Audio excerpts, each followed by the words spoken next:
right. Hey everyone, what's going on? Welcome to the channel. If you're brand new here or if you're coming back once again, thank you so much for watching right now. And yeah, just welcome to the stream. As always, if you are kind of brand new here or you're kind of brand new to the stream and you just clicked on my channel for the first time in a while, I guess, so to say, yeah, I do a segment called Hangout and Chat. Which is basically where I just jump on a live stream, give pretty much hardly no notice whatsoever, and yeah, just jump on a live stream and just talk to you guys. So if you want to ask any questions or if you actually want to join the stream, drop me a link on my Facebook and I'll see about getting you on the stream as well a little bit later on. But yeah, hope that you're all doing good. Thank you so much for watching live if you are right now, or if you're tuning in after the fact as well. I just thank you so much for watching. I hope you're all doing good.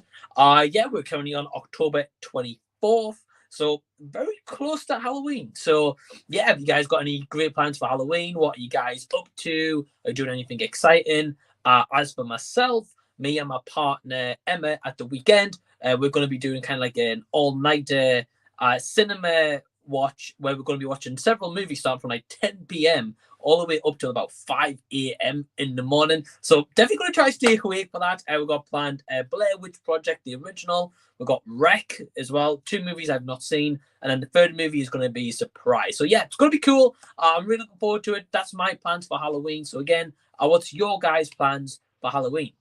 And just while we're here, I've got a comment here from Luke Ponto saying, "What's up, Mike?" So, hey, Luke, hope you're doing well, my friend. Hope you're doing good. Thank you so much for watching. And yeah, just waiting for a couple of other people to jump in here. But yeah, these live streams, they're quite unpredictable as such. Like, you guys never know who's going to jump in or jump out of the stream or who's going to show up in comment sections. You just kind of never know. So this is what I really love about like Hangout and Chat, is that it is so random. Anything can happen. Anyone can join it kind of like anytime. And yeah, it's going to be a lot of fun. It's going to be a lot of fun. So yeah, just thank you so much again for anyone who's watching live right now or watching after the fact. Yeah, so as I say, so hey Luke, hope you're doing well. He says, I finished Breaking Bad last night and it's a phenomenal show. Well, yeah, well, firstly, man, I hope that you are doing great. Thank you so much for watching right now.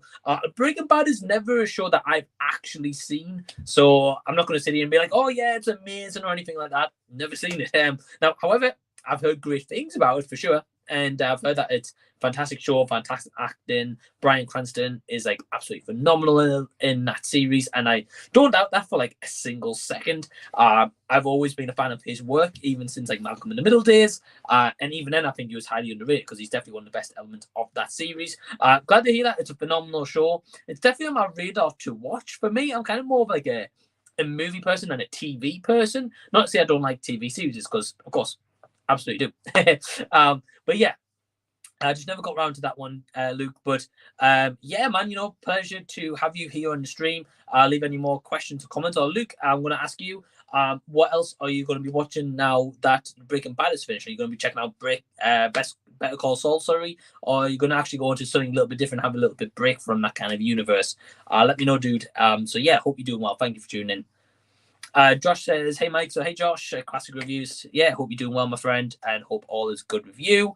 And he said, I'd love to join you for a bit. Yeah, dude, shoot me over a message on Facebook. I'll get you in. I'm not going to be getting everyone in because I want to try get some like newer people coming in. But not to say that I wouldn't have you on the stream. But yeah, I definitely got I think Nate from Unbiased Movieman is going to be jumping in as well very shortly. So I know I've kind of like got a slot for him ready. But yeah, Josh, if you want to jump in for a little bit, dude. Yeah, drop me a message. I'll get you on. And hope you're doing well. And we've got Ruddy saying hello. So hey Ruddy, hope you're doing well, my friend. And yeah, hope all's good with you. And again, yeah, just hey to everyone watching live right now or after the fact. Hope you're all doing good. And thank you for just kind of choosing to spend your Monday night with me, just sitting here talking in front of a camera. Basically, what was going to happen tonight, is my partner's at work. So I was like, I'm going to put on a movie, maybe watch something that I've not seen before. And that was definitely my intention. Now, what happened was I clicked on Netflix earlier and I was like, what do I kind of fancy watching? So I was scrolling through. And being honest with you, I found absolutely nothing that took my fancy at all. There's plenty of movies in there I've never seen, but nothing that like kind of screamed and grabbed my attention and be like, oh yeah, let's check this one out. So at the end, just kind of turned the streaming service off, being honest with you. But yeah, That's basically what's happened. Let's have a look. I think we're about to get Josh joining in. Let's have a look. Okay, just a second, guys.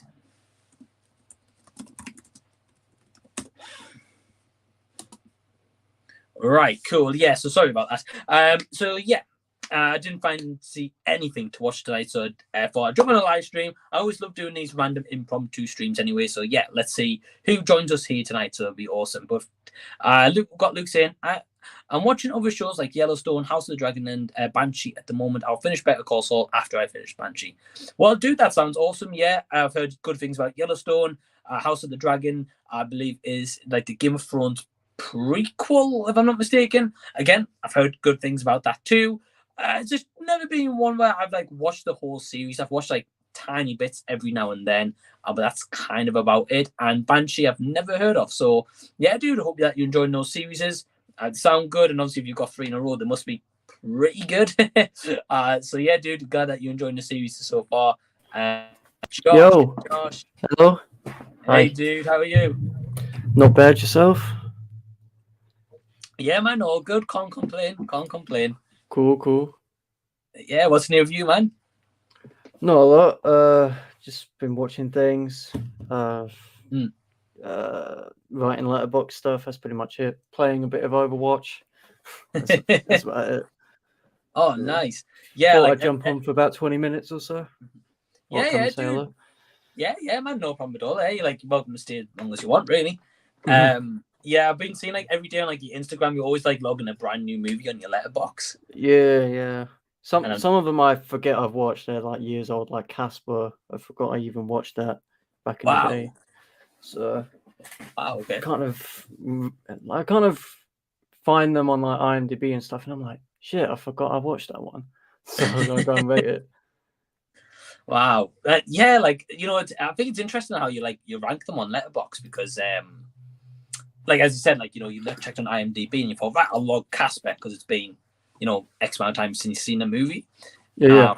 For me, I feel like as if like if I watch a movie and I don't kind of log it in that moment or like the next couple of days, it's like, especially I'd say like give it a couple of weeks, I probably feel like I have to watch it again to log it because like I want to kind of like a fresh thought going into like logging it on Letterboxd. Because obviously in this box here, I've got movie tickets from like 2005 onwards. So like there's movies there I've not seen since 2005, and I'm like, well, I can't really log that on Letterboxd because it's been that long. Yeah, with ones I forgot about, I don't tend to log it, but just say, oh yeah, I watched this years ago. Yeah, that's about it. That's all I tend to say about it. Right. Yeah, I see. Like sometimes you just put like little comments, like, and there's usually like, a lot of comedy comments as well. I do, yeah. I quite find it funny. So yeah, man, it's good fun, and I love Letterboxd. Such a great app. And I know you're Patreon on there, right? Yeah. I think it was only what £30 for the entire year. That's not too bad. No, it's not even bad, and you get loads of perks with it, which is a great thing. That's cool. Yeah, I enjoy using Letterboxd more than anything else, honestly. Yeah. So, dude, yeah, it's a great way to log stuff. I mean, like, even for example, like if we don't get a chance to see like a brand new movie straight away, I know like, you've probably seen it. Like for example, like Black Adam. I haven't watched anyone's reviews on it yet because I've not seen the movie. I mean, don't get me wrong, I know exactly what happens in post-credit scene. That's already been leaked and spoiled for me. I think that's why a lot of people like it, but for me, I'm just it lacks nothing. It has nothing. It's just a very nothing ADHD-like film where it's just constant stuff happening. Right. And I'm thinking, can you slow down? It reminded me of Suicide Squad 2016 a lot. Okay. With how quick it is, how boom, boom, boom, boom it is all the time. And it's kind of like, chill a little bit. Yeah. But I like Dr. Fate. That's what I can say. Oh, okay. Is that Pierce Brosnan? Yeah, that's Pierce Brosnan. Yeah, dude. Like I've heard mixed things. I've heard like it's kind of like not much story there, but like there's a lot of action. Too much action for my liking. I'd say. Right.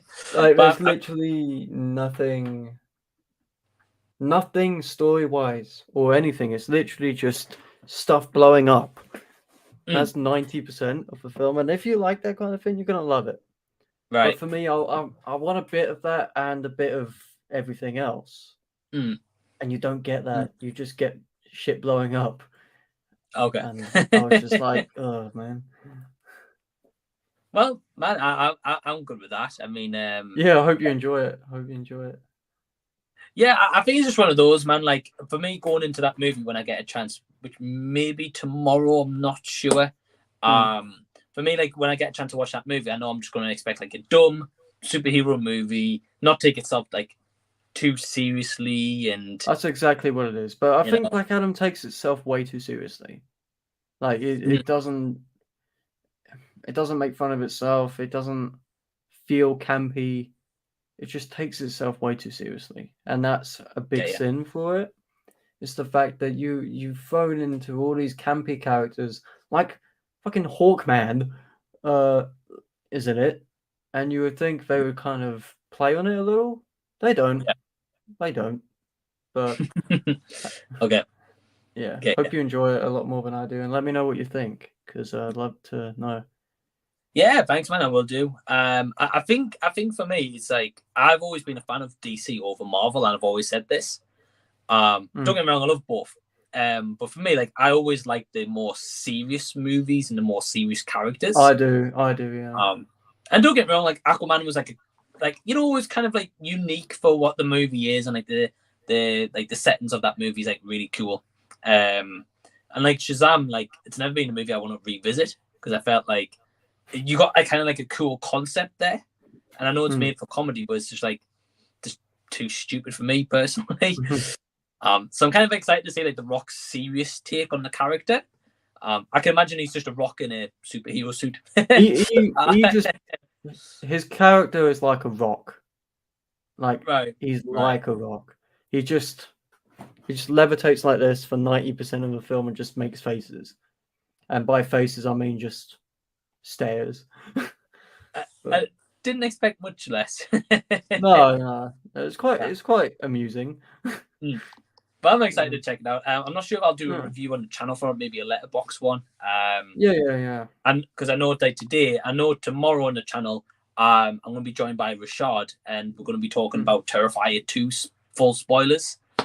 Yeah. Got a chance just to check that out today. Yeah, I saw that. I know you did as well. I know you did, yeah. I liked it. I wouldn't say I went crazy over it, but it was a lot better than it had any right to be, considering how much it costs. Cost to make. Right. But for me, a lot of people I know, or a lot of people I've seen, are very much just like, oh, it's awesome, look at the kills and stuff. For me, that wasn't the best part. I was invested in the story and the characters around that stuff. Right. I mainly watched it because I heard a lot of people were fainting, and I'm like, I've seen much worse. Honestly, I've seen a lot worse, which I shouldn't be like heralding, but Martyrs is a lot worse. Titane's a lot worse. But yeah, it was decent. It was a good film, you know. I had a fun time, even if it was quite a hard watch. And it had some good practical effects, and for what it cost, it does look very professional. Oh, dude, it's awesome. I mean, like the first movie was made on like $35,000, and like this one's $250K. Yeah, which is they've already made like 10 times the amount of like money, so which is awesome. The only thing I would say is because I don't want to go, I'm not going to go into spoilers by the way here in the stream. Yeah. Spoilers. Go check out another video. I'll come back to the channel tomorrow night. I'll be talking full spoilers. But yeah, like I think the reason when like a lot of people being like, oh, they're passing out or they're fainting and that kind of stuff, I think it's more for I've seen a lot of people who haven't seen the first one and they've seen Terrifier 2 in the cinemas in America. And like here in the UK, they have those passes where you go as many times as you want or a set amount of times in a week. And they've probably seen that on the board and thought, what the hell's Terrifier, you know? Because a lot of people, believe it or not, haven't heard of it, you know?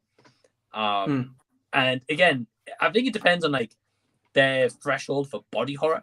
Like if their body horror threshold is weak or they don't have one at all in terms of they've never experienced it and get, I guess, squeamish a little bit, like pretty easily. I think that'd be for the people be like fainting, you know. I would say there are some scenes in there where I was like, God, but for me, I was just. It's one of those things where you kind of get desensitized. Is that the word? I can't say the word properly. Desensitized. Yeah. I think that's the word. Yeah. I struggle saying some words. That's cool. Desensitized from sort of gore and stuff, because it's one of those things where you see quite a lot of it nowadays, and it's one of those things where I don't think it enhances the story much, and it's just there. Some things it is.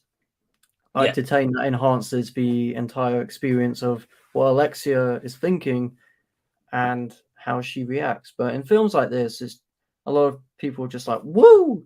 And it's like there for shock value almost. So it's kind of like a desensitization towards gore for me personally. So yeah, it's one of those things. Yeah, I think it's all like how it's done and like the base on like the story of like the gore's warranted as such. Like I think in the Terrifying movies it kind of is because it's to make art look like this guy who's like once he gets like a hand on you kind of think you're done for. Yeah, you're gone. You're gone. Pretty much. But yeah, dude, I'm glad that you enjoyed it. I'll certainly talk about more tomorrow night, so if you want to tune in and I'd love to hear more thoughts on it then. We've got quite a few comments, so I'll see. We'll go. Yeah, so basically, guys, I've got Josh joining me right now. May have a couple of other people joining as well. We're going to go through some comments. We're going to answer your questions, so apologies if we're a little bit behind on the comments.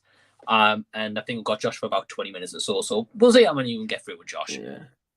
Firstly, we've got D Movieman. So, hey, D, hope you're doing good. Thank you for tuning in. He says, hey, Mike, it's been a taxing day, so seeing this notification pop up was a highlight. Well thank you, man. I hope your day hasn't been too bad. He says, how has the movie and TV scene been lately? Now, do you mean in terms of like movies and TV shows that I've watched, or my opinions on movies and TV, and Josh's opinions? Like, as of right now, I'm not sure on that one. I'll tell you what, Josh, I'm going to go with the route of, like, I'd say within the last week, movies and TV shows that we've seen. Right, okay. I've got to check my letterbox for this. Right. Because I've seen a few things. Yeah, you've seen a lot. I think I've only seen like a couple of things, so mine's probably easier to talk about first than before we go to Josh. Yeah, so Josh within the last 7 days, yeah? Within the last 7 days. Or last couple of days, whichever is easier, because I know you watch like 40 movies a day. No, I'm not that. I'm not like that, but... I would say for me, personally, just very quickly, I would say it's been pretty good. I haven't like watched a whole bunch of stuff. I watched like Terrifier today. If you guys have seen the channel or if you're interested on the right now, I've recently just gone to like a horror convention at the weekend. So didn't watch any movies at the weekend.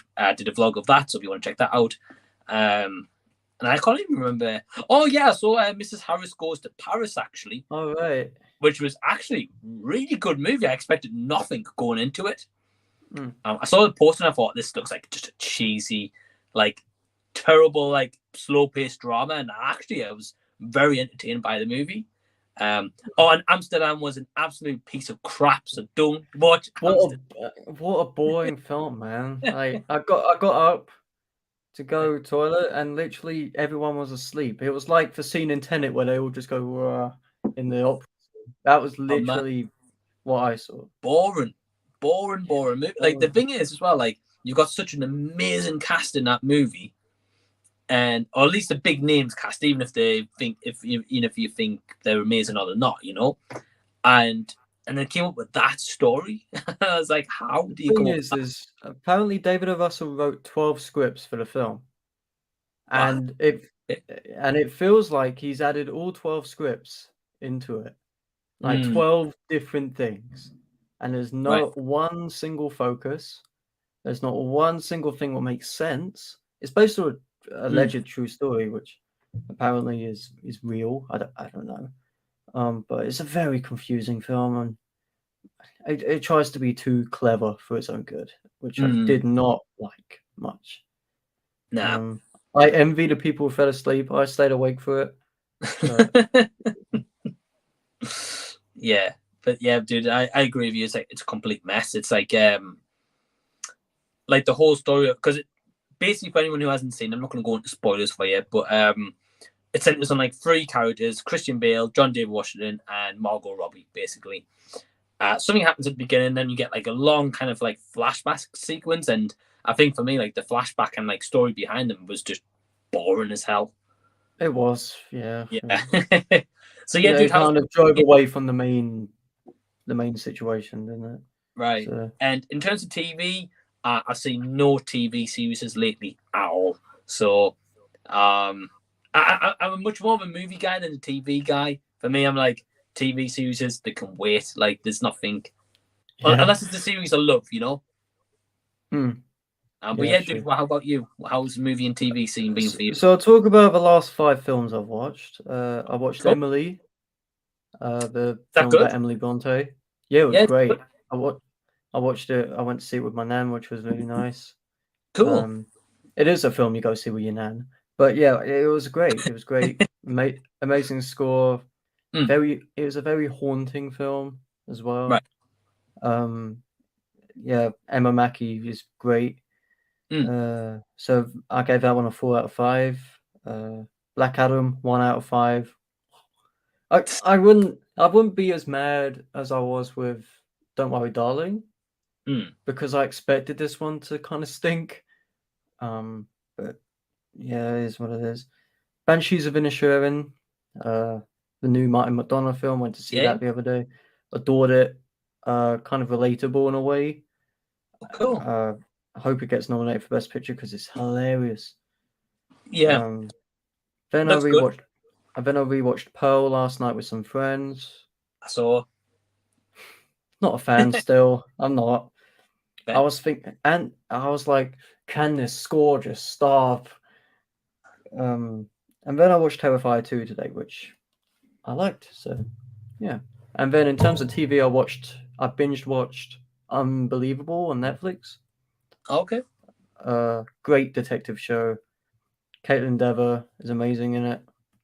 Yeah, just one of the best shows on TV. Very captivating. That's what I'd say. Yeah, dude, that sounds awesome. Yeah, I've never heard of that Unbelievable before, so that's new to me. Yeah, it came out. I want to say about 2-3 years ago. And I finally just got around to watching it, and it's great.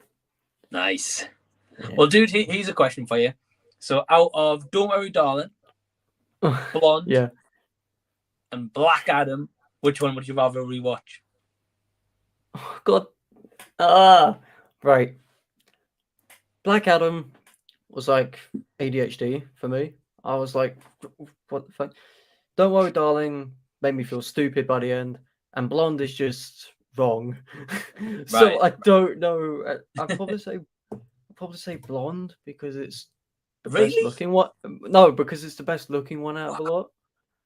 And okay. And it's Ana de Armas, and the score was great, but the film is so morally inept that I'd probably just It's one of those films where I'd watch when I'm playing a game or something, like I have it in the background. So I'd probably say that. Okay. Because I rated it higher than Don't Worry, Darling and Black Adam.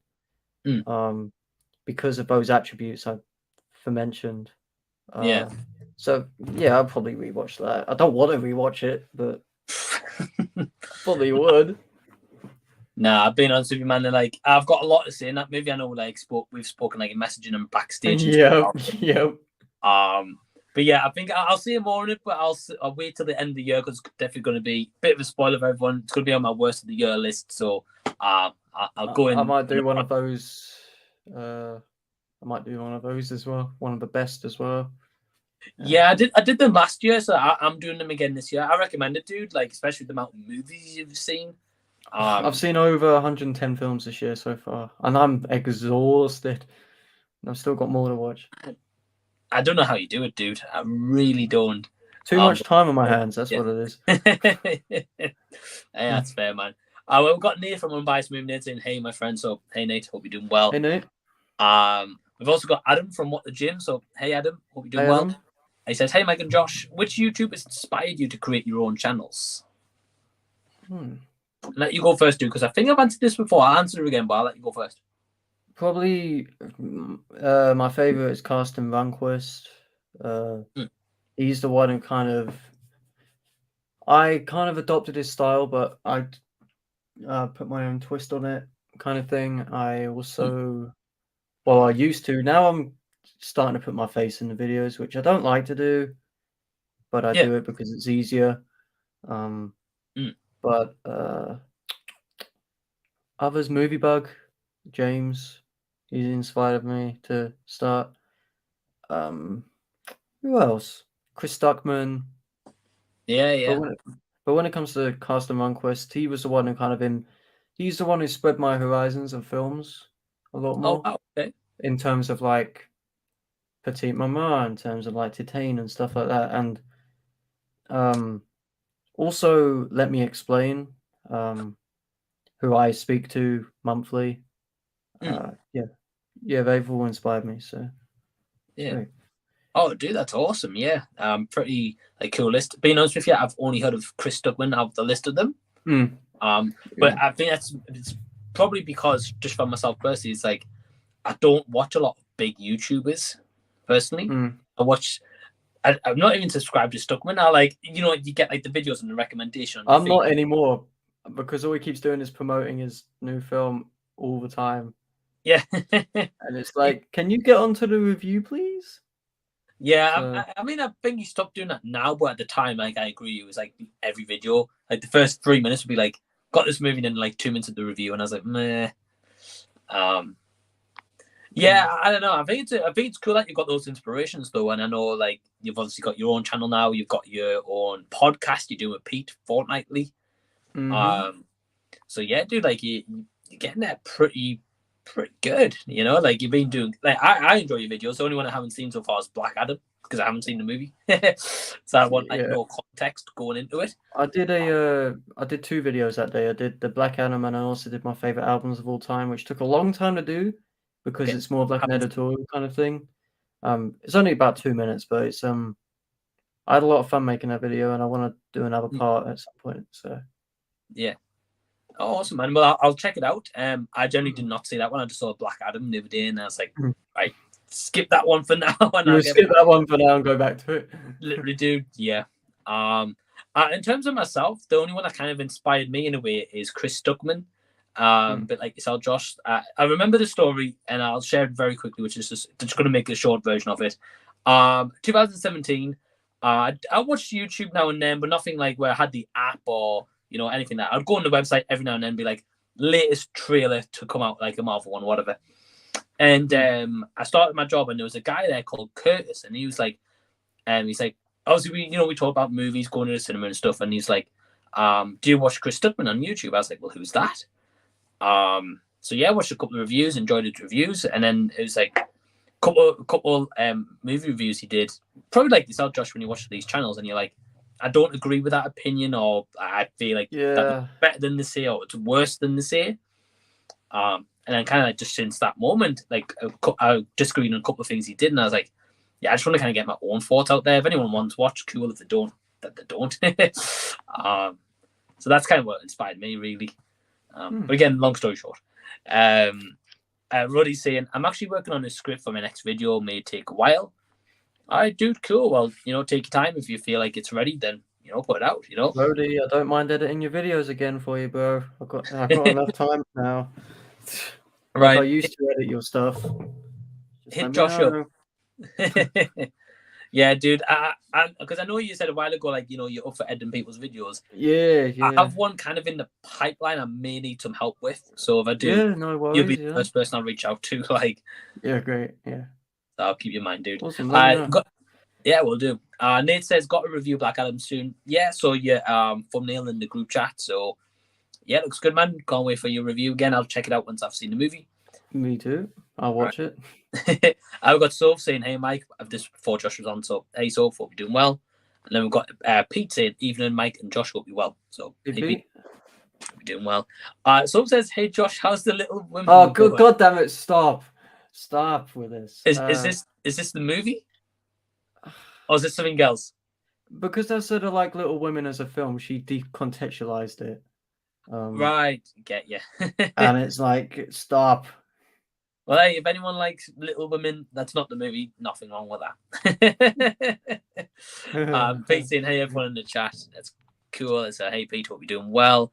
We've got 12 people watching right now. So thank you so much, everyone, for watching right now. And decided to spend your Monday night with me and Josh right now. We just chatted up. We've got Lego News saying, yo. So, hey, Lego, doing well. Pete says, what's the most surprising film of the year for you? Oh, that's a good one. Out of the over 100, I got to check. I think one just top of my head. I don't think it's the most surprising, but it's one of them, which I just touched on before when I was talking to Josh, is Mrs. Harris Goes to Paris. Because it's just that movie poster. It's pretty bland. It doesn't really tell you much about the movie. And I thought, like, what's a movie going to do about a woman going to Paris? And it was actually very entertaining. Might be on my top 10 of the year. I'm not too sure yet, but yeah. What about you, dude? I've got two in mind. I've got Barbarian. That's another one. Which I did not expect to be good at all, and it was really good. And then I'd probably say Top Gun Maverick, because I was thinking, you know what, did we need this? And then we watched it, and I was like, holy shit, we do need it. That's everything I want in a blockbuster, you know. And I'm so glad it made money. I'm so glad it made that much money because it deserves it. Yeah, definitely. I kind of hope they don't make another one. No, I don't want them to. To be fair, though, I think if they were to do another one, like, I think it would probably take a lot of Tom Cruise to say, like, yeah, let's do another one. Because it doesn't. I don't think for me, like, especially in recent years, I know he's been doing like lots of Mission Impossible movies, but they seem to be getting better. As such, yeah, it is Mission Impossible to getting better and better each one. In terms of this question, Josh, Nate replied saying, for him it was Where the Crawdads Sing. Which I kind of got to agree. I wasn't a fan. For me, it was just a bunch of men going over to her, floating over to her on a boat for 2 hours, just saying, I love you. But yeah, it was kind of boring. There was no real conclusion to it at all for me. Yeah, I like Daisy Edgar-Jones. She's great, but I don't think it was for her. Tell you what, here's a movie I can recommend for you if you haven't seen it. Have you seen Fresh? Yep, seen it twice. I'm assuming you like that movie. Yeah. I gave it a 3.5 out of 5 on Letterboxd. Nice. Okay. Yeah, I really enjoyed that one. Yeah, I thought that was a one that's kind of like gone under the radar this year a little bit. Yeah, I feel like about an hour in, it does kind of slow down, but it does pick up again. But when it slows down, it really slows down, and you're kind of thinking, is there any real thing going to happen? Is there any kind of sense of drama? What's going to happen? But then it picks up, and it's great. Yeah. Pretty decent time. Have fun with it. A lot of fun. Yeah, I think I agree with you. Yeah, I think there's a bit where it does slow down a little, but I think like the end result's good. So for me, I was like, I didn't mind it because like there wasn't a part where I was bored by it because I was still interested. Yeah, I wasn't bored by it at all, but no, it was just a quite slow moment. Yeah. I like that's fair, dude. I've got Lego News saying I was going to watch Black Adam with my friends, but I'm sick, so I didn't watch it. But it's just an average action-packed movie. Yeah, I've heard the same thing. Hope you feel better soon. Yeah, dude. Hope you do feel better soon. Yeah, when you do get a chance to watch Black Adam, Lego M, let us know what you think. Josh gave it a 1 star, so I'm trying to see it. Yeah, it wasn't for me. We've got my bro Joe saying, "Evening, guys. Have a good stream. I about watched for Love and Thunder with my sons. Absolutely dreading this after hearing everyone's reviews about it. Good luck." That's what I say. Like, don't get me wrong. I think for kids, right? I think for kids, they'll probably find more enjoyment in it because it's like me and yourself, Josh. Like, because we do YouTube, and I'm not saying because we do YouTube, but it's like we think about the movie more when it's finished, and we think like, right, this was good, this was rubbish, this wasn't. Whereas kids are just contextualize every little element in it, but a kid is just like screaming goats. yeah, right, kind of thing, you know. right, So yeah. I hope you enjoy it. Yeah. Let me know, Joe, what you think once you've seen it. I'm intrigued. I got Ryan. So hey, Ryan, hope you're doing well. He says finally got the new iPhone. Awesome. Took very long. No signature. Wow. Okay. I kind of can't say I'm surprised at the same time. But yeah, so Ryan and me were talking the other day, and then we were saying about getting a new iPhone because like the iPhone storage is like terrible. It is. Especially if you're making multiple. Yeah, especially like as yourself, like if you're making multiple videos as well. That's why I've gone to a Google phone, because the storage is it matches the thing is with the storage on that one is it kind of detects what's not being used and kind of erases it. But with an iPhone, iOS updates are just 20 gig per update sometimes, and it's like, are you kidding me? Right. Right. Yeah, completely agree, man. It's crap. So I'm glad you got your phone, Ryan.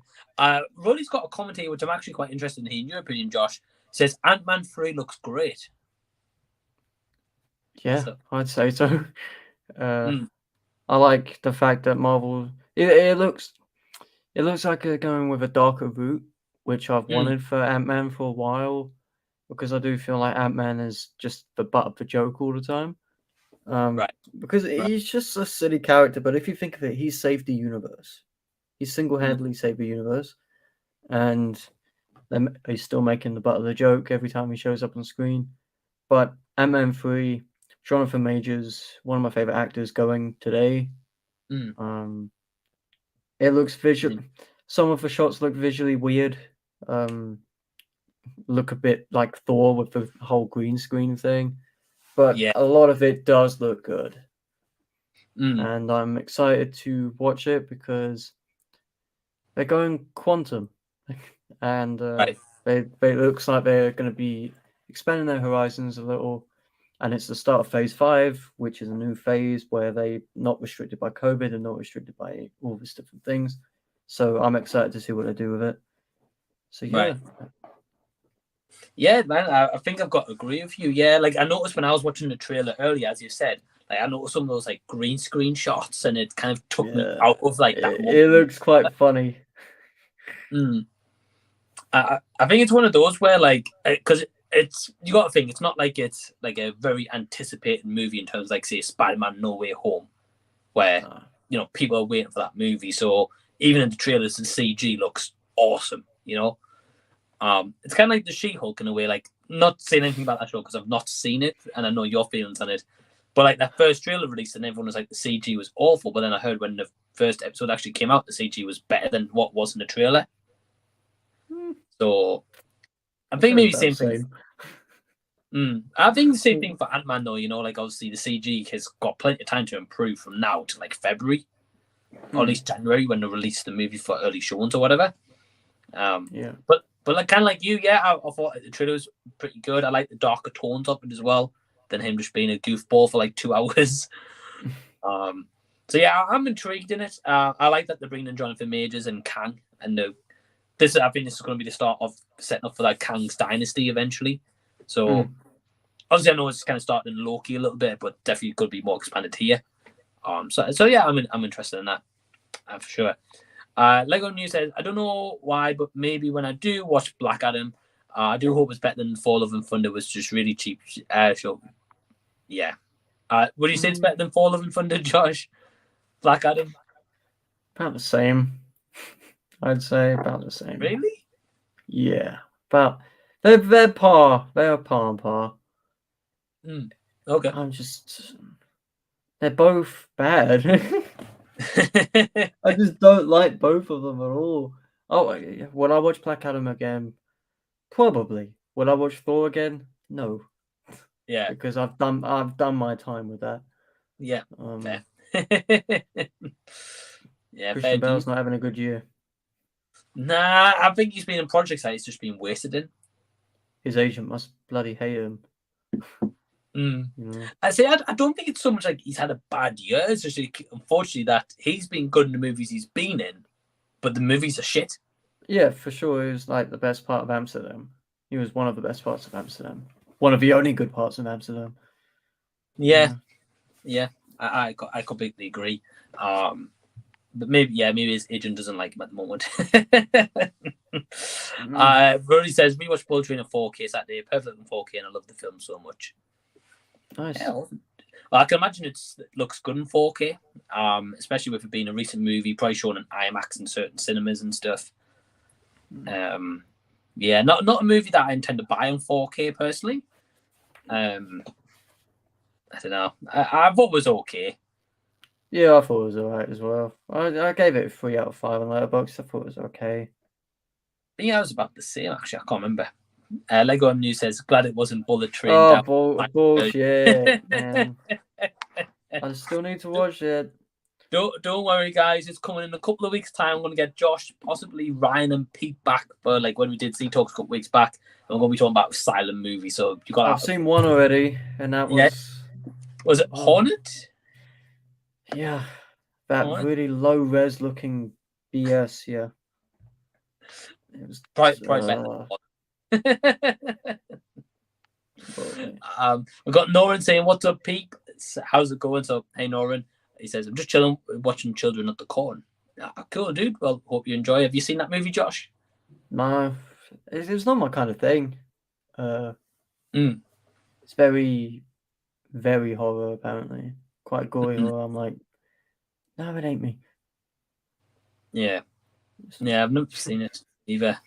Yeah, it's not for everyone, but yeah, I hope you enjoy it, man. Definitely want to check it out at some point, generally, but yeah, I've never seen it. I've got Christian from Two Lens saying greetings. So hey, Christian. I says thoughts on Ant-Man, so we just kind of answered that question. But yeah, I was both excited for it. Both, I think. Yeah, looks great. I think Marvel are gonna knock it out of the park next year. Well, they can't do worse than this year. No, they can't do worse. If it is worse, then that's just they've got issues. I generally don't think I've really, really loved a movie they've made this year. I think the one I've liked the best out of them all is probably Doctor Strange. But that's not really saying much.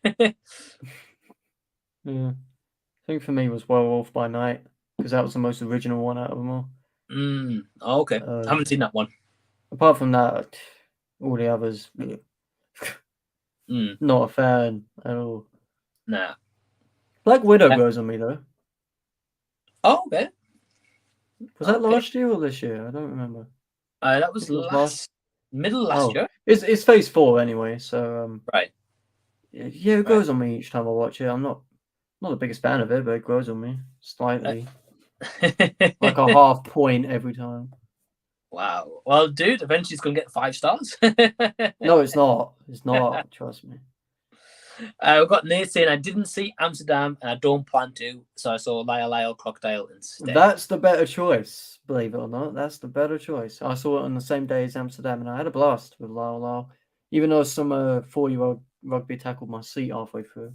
Yeah, that was interesting. Right. Yeah, it's decent. Yeah, definitely Lyle's the better option for sure. I would watch that any day over Amsterdam. Roddy says, yeah, I hate Amsterdam, fell asleep and left 15 minutes early. Fuck that movie. The funny thing is with Roddy, right? He was talking to me in my Discord server all the time and was like, I'm not going to listen to the critics at all. Amsterdam looks amazing. Screw the critics. He messaged me and was like, yeah, I can't watch this. He left. Man. Yeah, but that's the thing though. Like with Roddy, like being honest, I saw the trailer and I was like actually quite intrigued in the movie. Yeah. But again, the trailer shows the best, probably any bit of the movie that there is. Yeah, what was left of it. Yeah. Right. So I don't blame him for that, you know. I've got Drew saying, "Hey, what's up?" So hey, Drew, hope you're doing well. Drew. I says, "Good news." So the Train Spotter. The video Jason said it was fun, over the top action movie. I heard they're over the top. Not as over the top as Crank.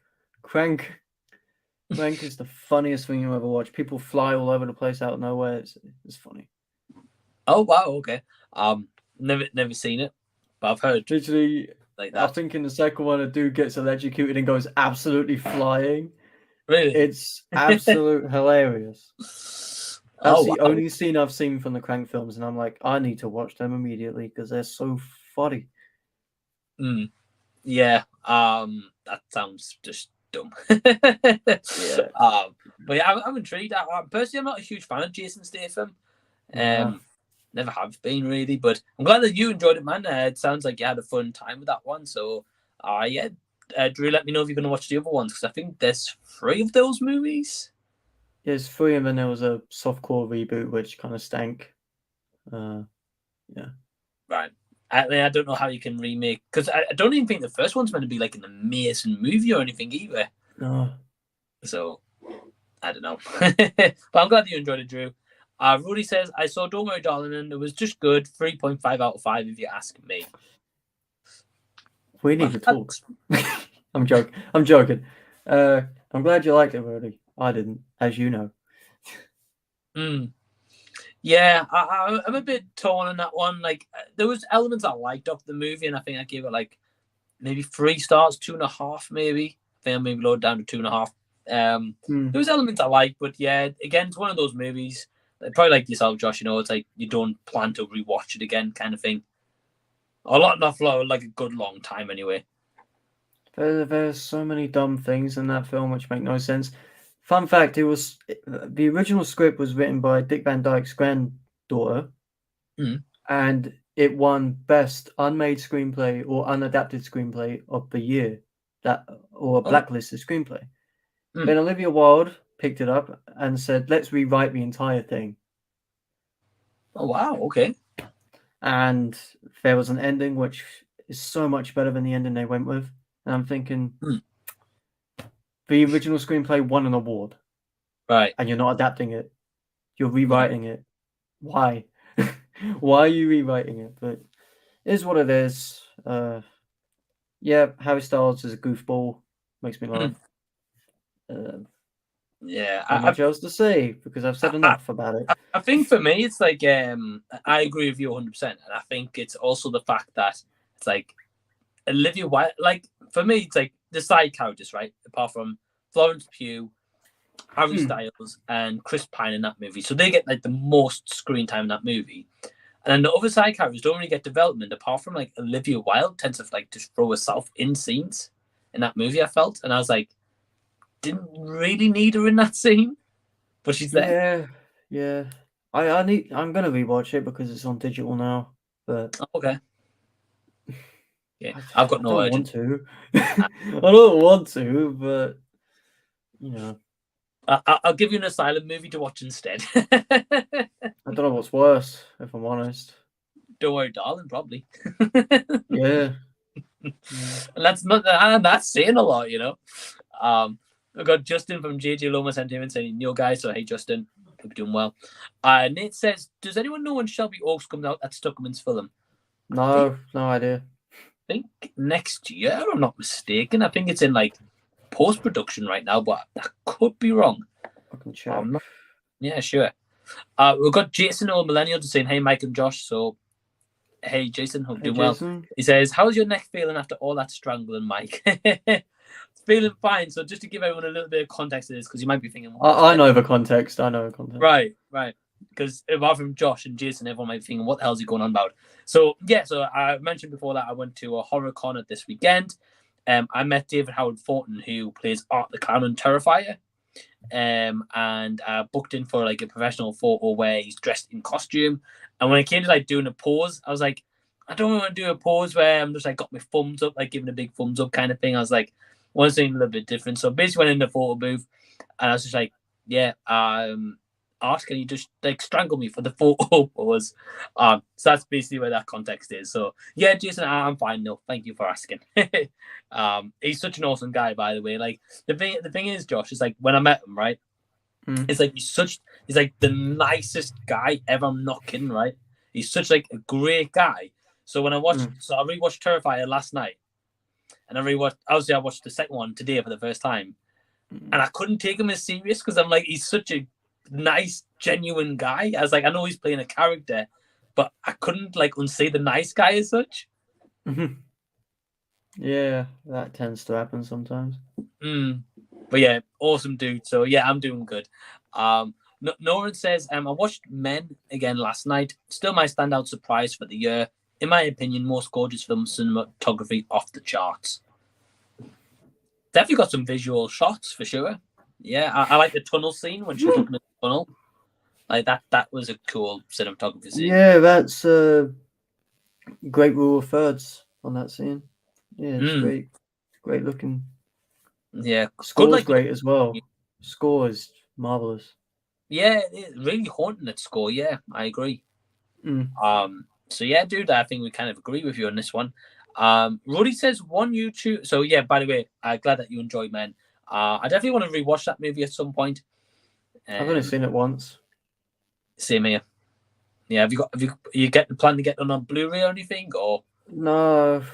I do want to get it for the A24 collection, but I'm trying not to buy anything at the minute.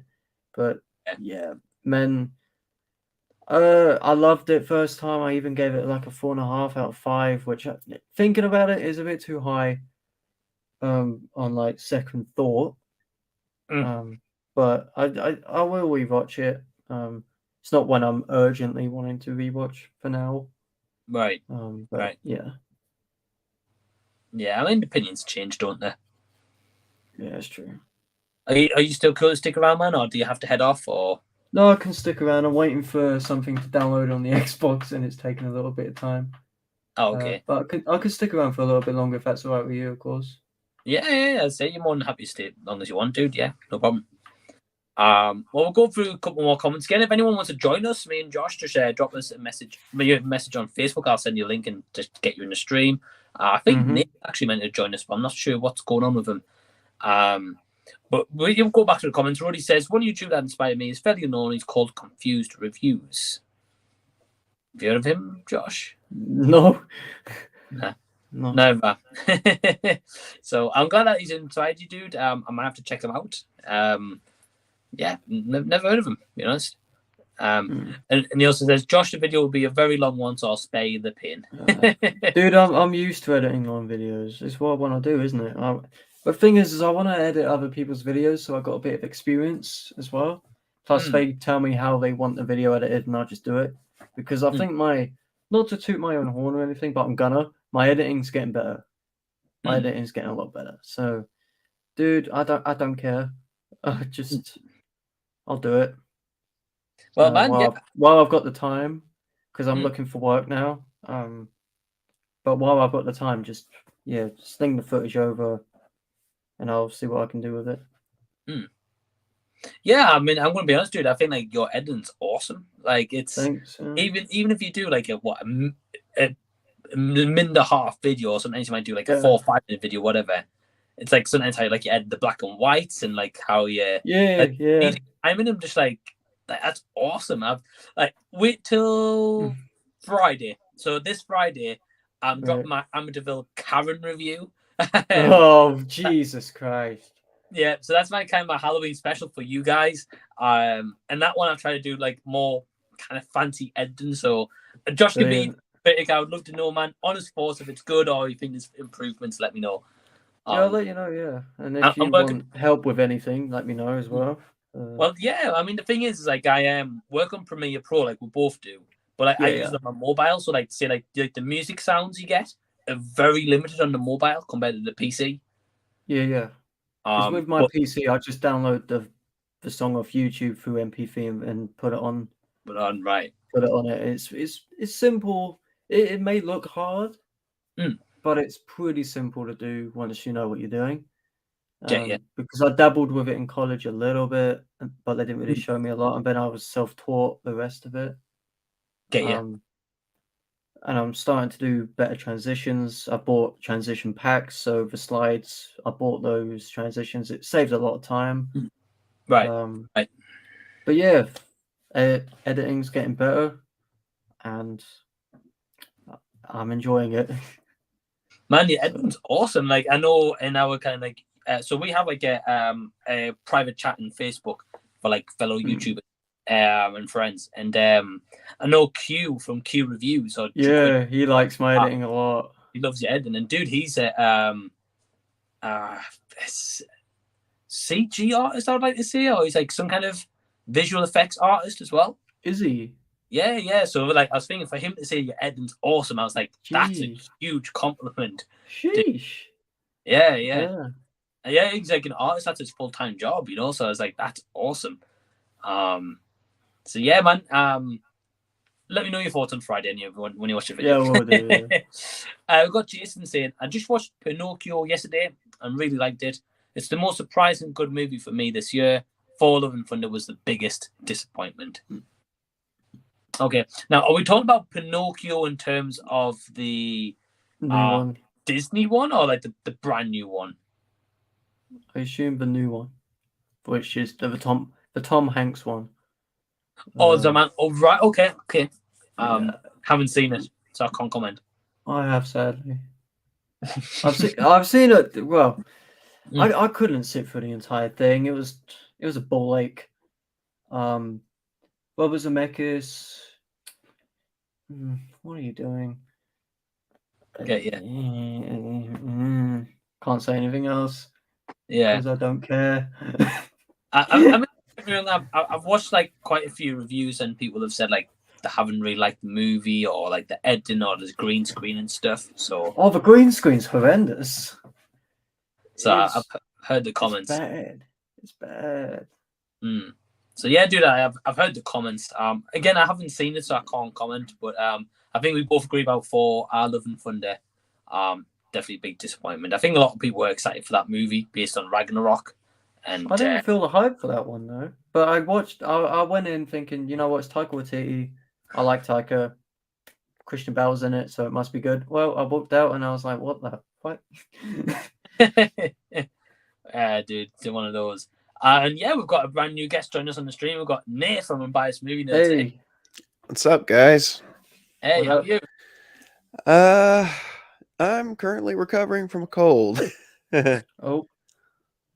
It's the only reason my Black Adam review is not up yet. Otherwise, it would have been up this weekend. And plus, I'm still like 2 weeks behind on my Lyle Crocodile review. So I'm trying to play catch up again. It's just anyway. Yeah. But how you guys doing? Not bad. Yeah, good. Can't complain.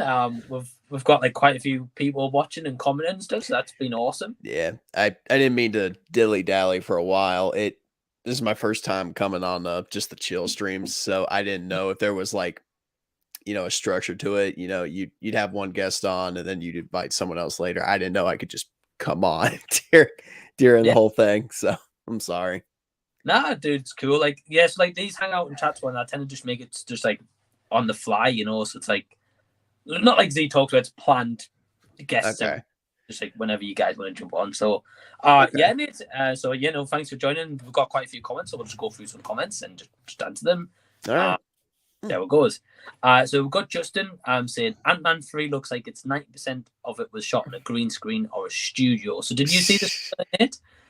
I actually caught the trailer right as I was leaving work today. Like, I got in my car, pulled up YouTube, was going to throw on a podcast to listen to on the way home, and yeah, it was the first thing that popped up, and yeah, it does look like 95% of it was shot on green screen, but I'm actually pretty enthusiastic about it. I'm kind of excited. Yeah, me too. Yeah. Right. Yeah, I mean, we were saying a little bit like we think like like the darker tones, like it's like different take for Ant-Man. Yeah, and plus they've been teasing this is the one where Kang is finally supposed to make his big appearance. So I'm kind of curious to see how he's presented or how they utilize him, because obviously they're playing with the multiverse and all that. So I don't know if this is like the Kang that is going to be the big bad of phase 5 and 6, but I don't know. We'll see. Could just be a variant. Right. I mean, I know there's that shot at the end of the trailer. For anyone who hasn't seen it, by the way, this is just a shot that's in the trailer, so it's not really a spoiler. But there's a shot of him like floating like from like up here, and he's like starting to come down, but it looks like he's in like his full costume with like the mask or the headwear, whatever he has on. Yeah, it does look pretty sick. I mean, I don't read the comics, so I don't know what he's meant to look like. It looks pretty much like Looks pretty much like that. Oh, okay. Yeah. Oh, pretty much the same, yeah. Oh, cool. I'm intrigued. We've got Video Tasting saying evening also. Yeah, hey Gareth. Evening. Well, Lego News says the only that could make people look Black Adam more is if The Rock sings, "It's about drive, it's about power." That would have made it a lot better. That would have made it a lot more meme-worthy as well, and a lot less grating on my eyes. Because Right. that would have been that would have made it. Yeah, I thought about it, and Mike, you haven't seen it yet, have you? No, possibly gonna watch it tomorrow. Okay. But I know what happens in the end credits. Okay. This isn't really a spoiler. This is just something about The Rock's acting, in the movie. Because I think oh no, hold on. I think I mean, this is The Rock we're talking about. I think when he takes roles, he's kind of very prone to playing himself sometimes. I think when you watch the movie, you're gonna see that he actually feels like he's playing a character, or at least he feels like he's playing a character and not himself. So okay. I mean, that's what I got when I was watching it, but I mean, it's different for everybody. Yeah, for me, it was kind of just like, oh, he's floating for 90% of it, looking at a statue. And scowling at yeah, that's everything. Pretty much 90% of the film. And I'm thinking, you are literally living up to your name. You're playing a rock. I kneel before no one. Yeah, we've heard that like 3,000 times. Okay. Right. Wrong franchise, my guy. Wrong franchise, Rock. But I think the thing is, though, right? Whether you like The Rock's acting or you don't, right? Because I think we all think he's just basically the same guy in whatever movie he's in. So is Ryan Reynolds. True. But The Rock movies, like, they all make money. I don't think he's made a movie like that hasn't made money. I think he's in like what top 5 stars in Hollywood, like as of today. I think. Yeah, he's on top of the world right now. I mean, he's just collecting paychecks and shitting out films. This is what he does.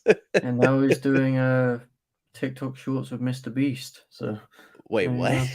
He did a TikTok with Mr. Beast, and he was like, Mr. Beast was like, "Hey, if I beat you in rock paper scissors, you gotta give $100,000 to charity." And he was like, "Okay," or something. And then it ended up Mr. Beast winning, and he was like, "Oh, I'll just give $100,000." So it's kind of a pointless thing, but because they both gave $100,000. So... He kind of scares me. I feel like he could flex in front of me and my head would just explode like it's Mortal Kombat or something. Fatality. Exactly.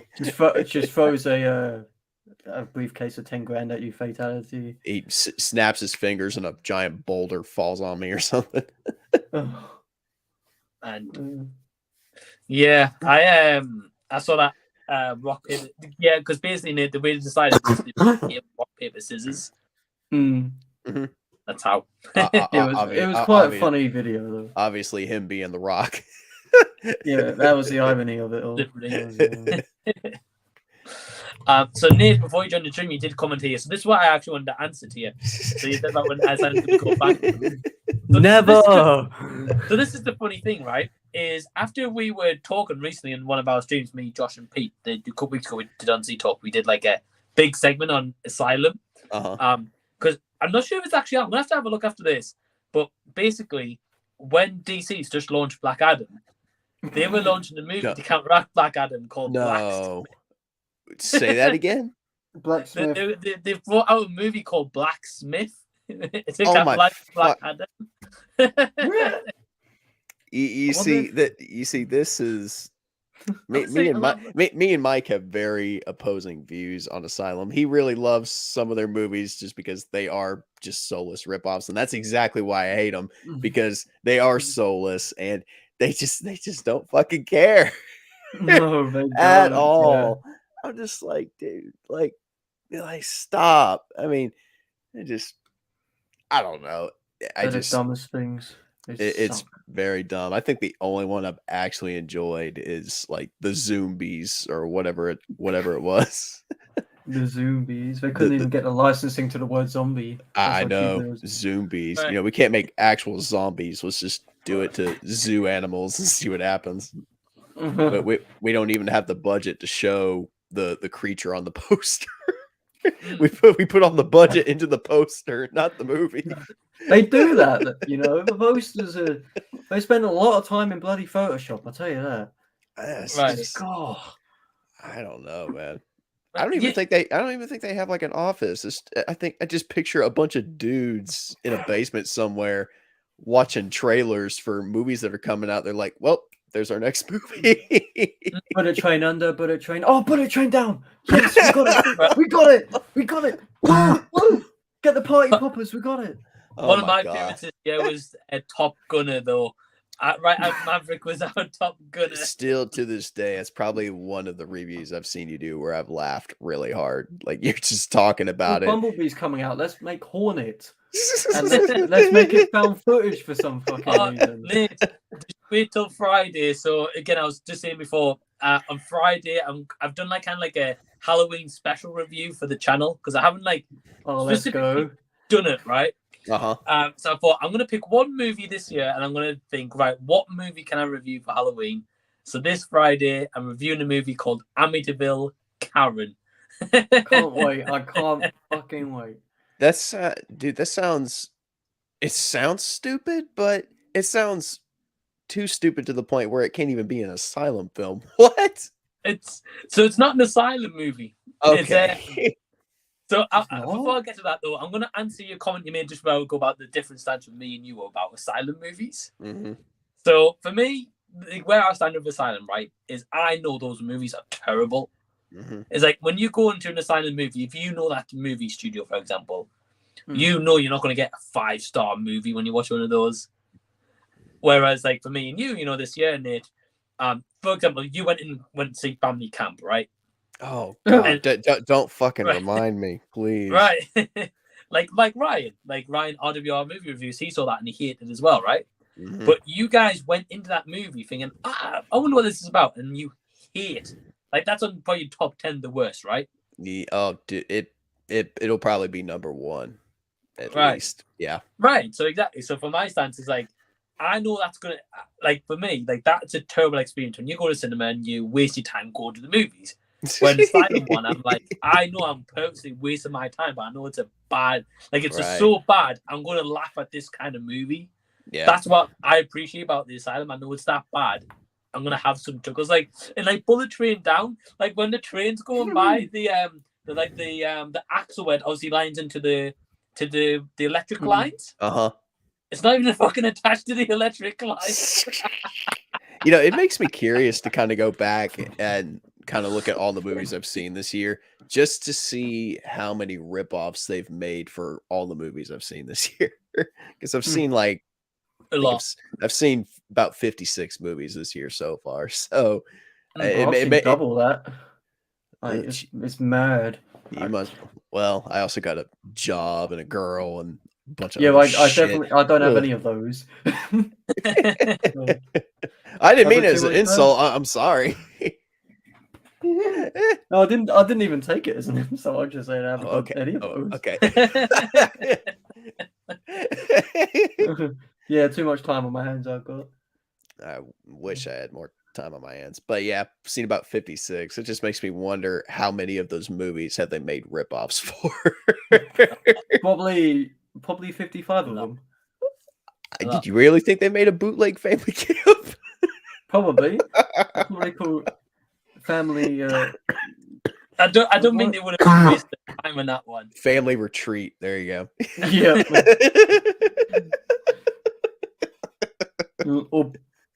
So one thing I want to answer, Nate, actually, is this comment when you said about going bankrupt, right? Mm-hmm. So when I watched, actually, it was a couple of weeks ago after our stream, I was like, I wonder how much money Asylum makes on these movies that they put out, right? Yeah. Because I did actually have a comment, by the way. I don't know if I told you guys, but when I put my Bullet Train Down review on, I actually had a comment from someone, and they're like, I didn't realize this wasn't a review for Bullet Train. And I was like, if someone didn't realize at the time, but that wasn't Bullet Train, that's what probably would have happened when someone went to watch the TV, be like, oh, Bullet Train's on the TV right now, not the cinema. Then I watch it and I'm like, right. So in terms of going bankrupt, I've learned that each movie the Asylum make, they make at least $150,000 to $250,000 profit per movie. Which, if you got to think about it, may not sound like a lot, but if they pump out 12, 13 movies a year, that's pretty good for a studio with no budget movies, you know? Well, they only cost about 20 quid a film. So. $20 a movie. I could go make a better movie in my backyard with $20. Yeah, I was about to say I could do the exact same. I could make a better movie using my phone, using my house, using my family. Complete with they do with 200 grand. Complete with Michael Bay explosions and Godzilla and everything. Right. It only cost me $20 and a shitty phone app. It wouldn't even cost me that. It would cost me nothing. Just use my house. I don't need planning permission for that, do I? I don't need any. I'll just whip out my old Transformer figures and make a stop motion movie. There you go. I used to do that with my Lego figures back in the day. Time consuming. Oh boy. Yeah. Again, too much time on my hands back then. Still do. Oh man. It's funny you mentioned Bullet Train. I actually bought that on Blu-ray recently. Got it on 4K. Yeah, well, we had Roddy comment earlier saying that he just bought the 4K and it looks great. Yeah, it does look great. I watched it the other day while I was sick in bed. Yeah. Oh, dude, that's awesome. Yeah, I mean, like, the thing is, though, it's like just came out recently, so that kind of movie would have been shown on IMAX anyway. Mm-hmm. So I can't see why it wouldn't look great on 4K. Right. Right. So yeah. Well, we've got a comment here, so it'd just be interesting for you guys. So Christian says, have you guys seen Suspiria 1977 or Eyes Without a Face? Just watched both for the first time this month and enjoyed my time with both. I've seen the remake for Suspiria, which is not that good. Have not seen the 1977 version though. I probably should. Okay, I've not seen either. Josh? I love the remake of Suspiria. Wow. I adore it. And I started watching Suspiria 1977. It's great, but the high-pitched score. Oh, fuck. I'm probably going to have to put headphones in next time I watch it because it's that high pitch. But yeah, Suspiria 2018, I'd like to say. It's just fucking amazing. Love it. It's very weird. Visually, it's a very pretty film, but it's just got a lot of weird subtext. Tilda Swinton plays two roles. I'm not saying who she plays, but she plays two roles. And it's great. Okay. But basically, how you feel about Men Mike, that's how I feel about Suspiria. There you go. But the first two acts are good, and then the last act's terrible. Pretty much. Fair. Yeah, I haven't seen either version. I know that the 2018 one didn't get like a long cinema run. I think it got like a week, and that was it. Yeah, it was on Amazon. They put it on there. Yeah, and I've got the movie Blu-ray for it. Yeah, it was back before I was doing YouTube. I saw a limited amount of reviews for it, and then it was out of theaters almost immediately. Right. Yeah, it didn't get long. Like I know like another movie that we recently got not long ago that didn't have long either was Vengeance. B. Novak's movie. I didn't even have a screening for that. I didn't have a screening for it either at my theater. I knew it was coming out, but they didn't show it at my theater. So I never saw it. Get you.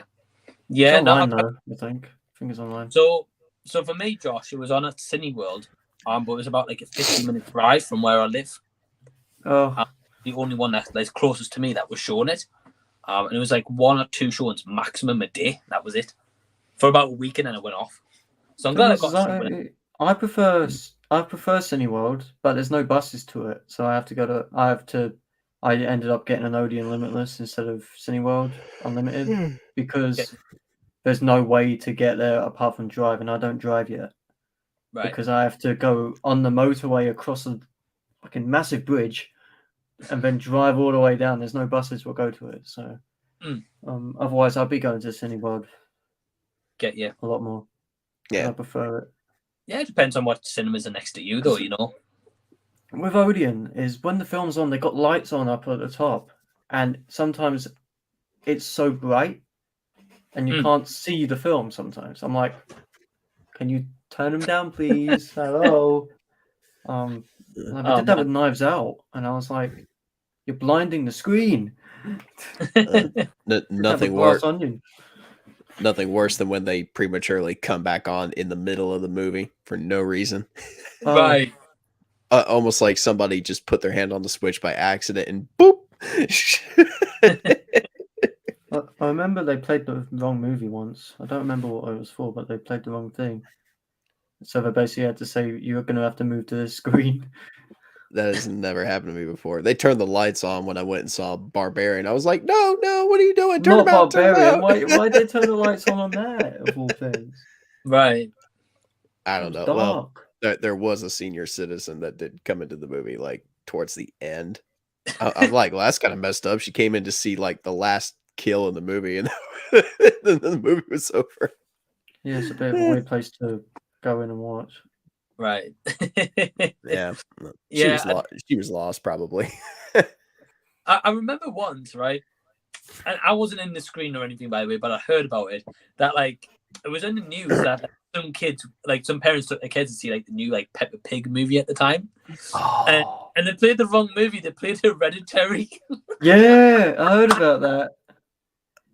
And with Peter Rabbit, they played the trailer for Hereditary and stuff, and people were losing it. How come I've never... With Dory, they played the Sausage Party trailer before it. The red band version. The red band version. Everything was fine up until when the potatoes started screaming, Jesus fucking Christ! And then parents were losing it because they played the red band version. Oh, man. Talk about scarring your kids for life. Right. I'm scarred from that movie, and I don't even... But then again, I'm 19 years of age. Then again, those parents probably took their kids to see Sausage Party anyway. Right. Yeah, the dad was... the mums were like cowing their kids. The dads were like, woo! Entertainment for us.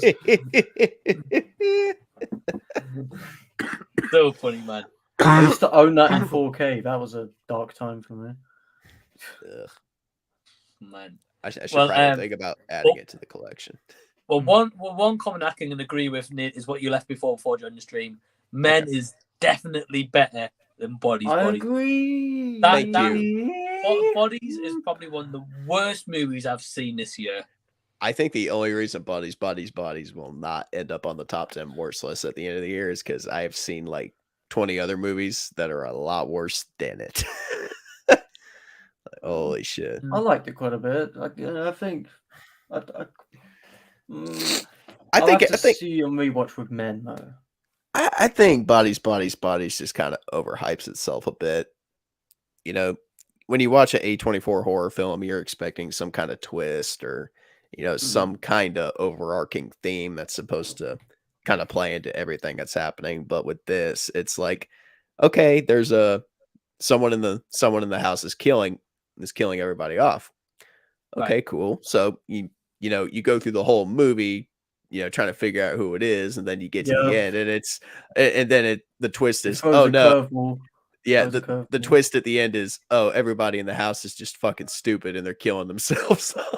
Yep, I think that's a clever idea though. Is the idea is that social media literally killed a man. Yeah, I saw it in the theater with my girl with like, I don't know, 4 other people. And we got to go to the, there's a reclining theater here in North Carolina in Cary. And we're sitting like 2 piers down from a couple that's like 2 piers above us. And we're watching the scene where she's looking at the security tape or whatever. And you just see him walking around with the blade in his hand and he's looking at his phone and he's trying to take it out. And we could all just see it coming before it even happened. I was like, you've got to be kidding me. And sure enough, he takes it out and just started bleeding all over the place. That was probably one of the best laughs I think I've ever gotten out of any movie this year, but it wasn't good enough to make me go, oh yeah, the movie was great. For me, it worked quite a lot. I wouldn't say it's perfect. A lot of it does. A lot of it works, and a lot of it doesn't. But I think the whole idea of like social media corrupting the minds of Gen Z for the idea of like, oh, social media is literally killing people, which it did in the end. I thought it was quite original and clever, but at the same time, it happened way too late. It happened way too late, I think. Yeah. It kind of drags too. That's I did like I have with it. I did like the joke where she's like, I thought he was a vet. He's a veterinarian. I was like, oh, that's quite funny. Why is your boyfriend a 50-year-old man? Right. Alice is a bit of a cokehead, and it was quite funny. Rachel Senote was great. Yeah. I thought she was amazing. Even Pete Davidson, even though he's one note in everything, I thought it was pretty decent in this for what he was in it. I think he's just kind of playing himself. He does that in everything, though. He does that in everything. Me and my friend quote that quite a lot. We quote him quite a bit in that. Yeah, I don't mind him. It's such like I think like he seems like a cool guy. As such, you know. At least in movies, anyway. I'll say my thoughts on that movie till the end of the year. It's going on my list. But yeah, I wasn't a fan of Bodies at all. Yeah, I'm still fighting the war for Family Camp. I have to finish that war before I get to the war for Bodies. All right. I feel like with Bodies, right? So like men, sorry, not men, but like part of obviously men is like A24's had a pretty good year for movies. Oh yeah, and I feel like Bodies should have been a direct-to-streaming movie than a cinema release. Yeah, like that cinematography it's non-existent. It's literally a flashlight on your iPhone the whole movie, and like it does kind of feel like a made-for-TV movie a little bit.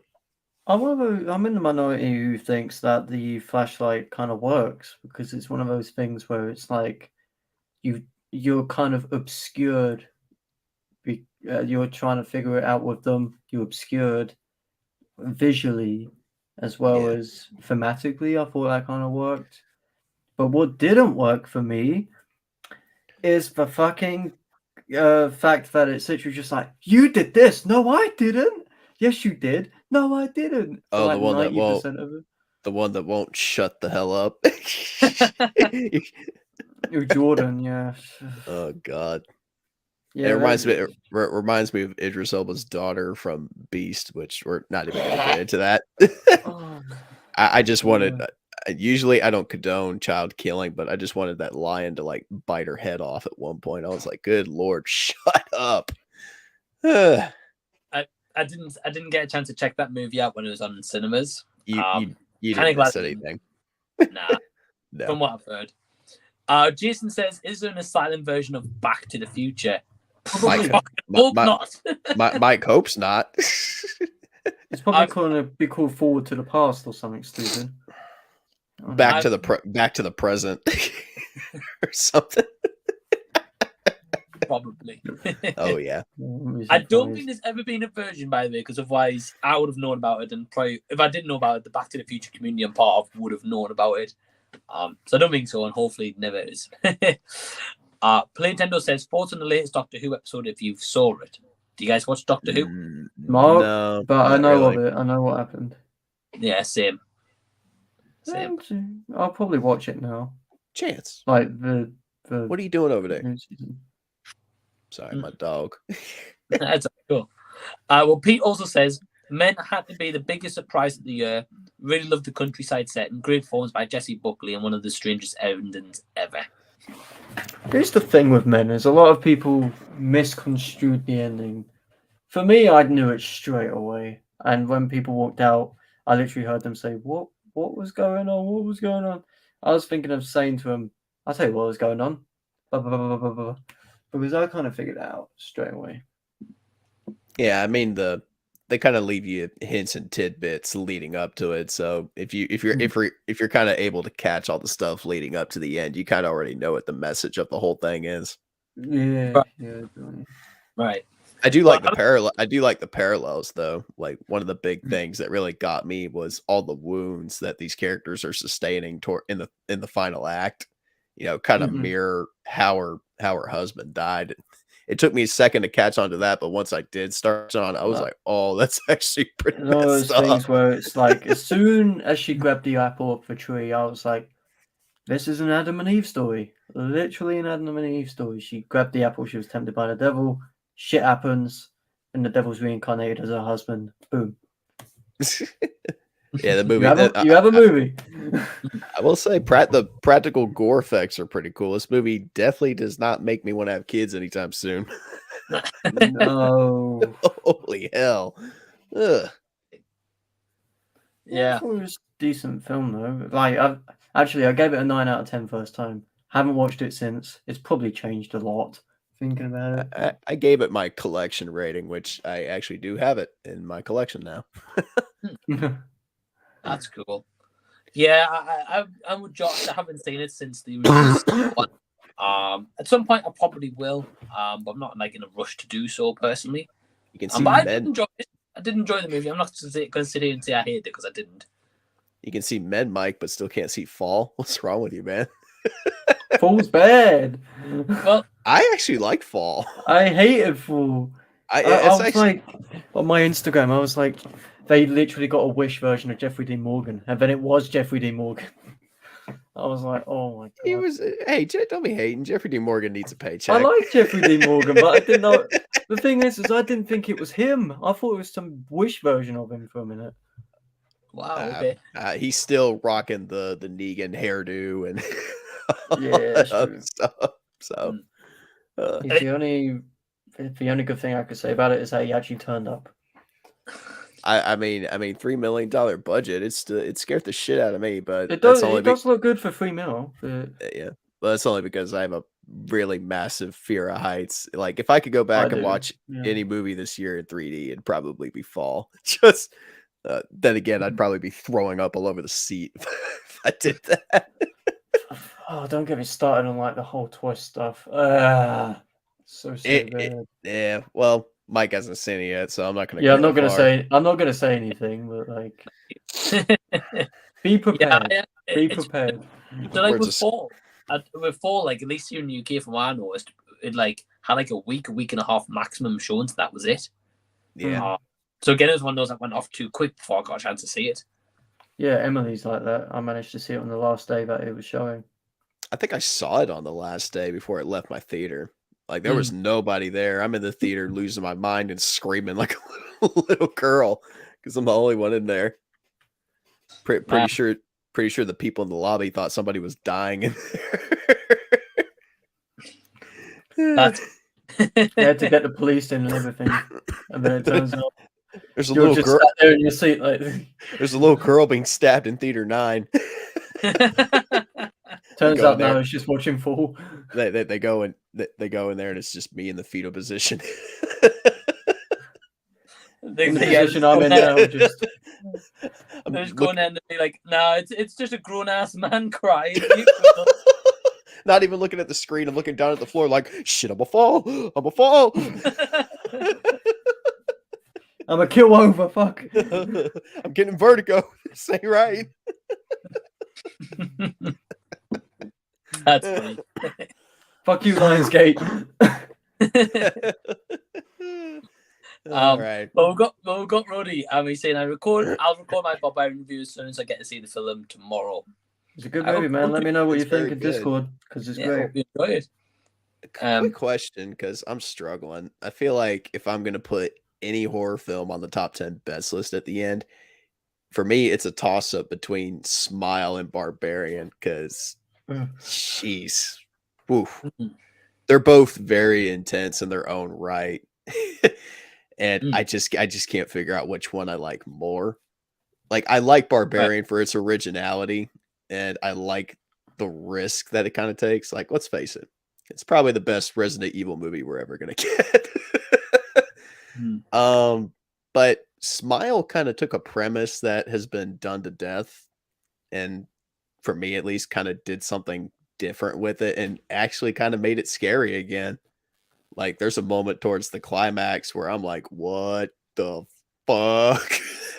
So I was literally I I was cowering behind my seat and shitting my pants for a lot of it, but I did not like smile. You didn't like smile? Okay. Not really, no. It's down the bottom for me. It's at number 76 out of 100 and something. Jesus Christ, I forgot you've seen a lot of movies this year. Right. Way too fucking many. Oh my God. I've seen 109 actually. See, I would say for me, like, I don't think Smile's on my top 10. I enjoyed the movie, and I agree with you, Nate. I think for like such a simple kind of premise, it was quite creepy. I definitely agree. I think for me, like, I would say in terms of top 10 horror this year, like, a couple I can think of, Barbarian was definitely a big surprise. Especially as I heard like beforehand, it was meant to be like this year's Malignant. I hated Malignant, so I was like, I like Malignant. I like it. It's so dumb. Malignant is cool because it knows it's campy and it knows it's stupid. So you kind of enjoy it for what it is, but the Barbarian is nothing like Malignant at all. Right, exactly. So I really like Barbarian. I think my favorite horror this year for me is probably The Black Phone. Oh yeah, but that might just be me, you know. What is that? The fuck? What's at number 45? I don't know what that was. I was hearing a buzzing. Was anyone else hearing that? Oh, that's my bloody microphone again. Yeah, I heard it buzzing as well. Hold on, I'll let my dog out while he's fixing that. No worries. Go on, buddy. I know you want to get out. Go on. Let's have a look. Is that better? Is it working? That sounds better. That sounds better. So, but yeah, it's a bit shite. But yeah, Black Phone. I like it for the atmospheric horror it brings, and Ethan Hawke is absolutely horrifying. Oh, that's still doing it. Okay. I'll switch to my headphones. I'm sorry, dude. It'll sound a bit tinny, but sorry. But damn it! Why does this keep happening to me? Why does this happen to me? That's what happens when I buy a microphone off my brother. That's what happens. This is what happens when you get hand-me-downs of any kind. Right. Yeah, spend 50 quid on this. The dude put me off. I just bought it like a week ago. Yeah, but you're giving it to me. Tell him you want a refund. Give me a question. So, what's up? So earlier on, Jason or Millennial, he was saying that he likes the new Pinocchio. Have you seen this one? Which one? The Del Toro one or the Disney one?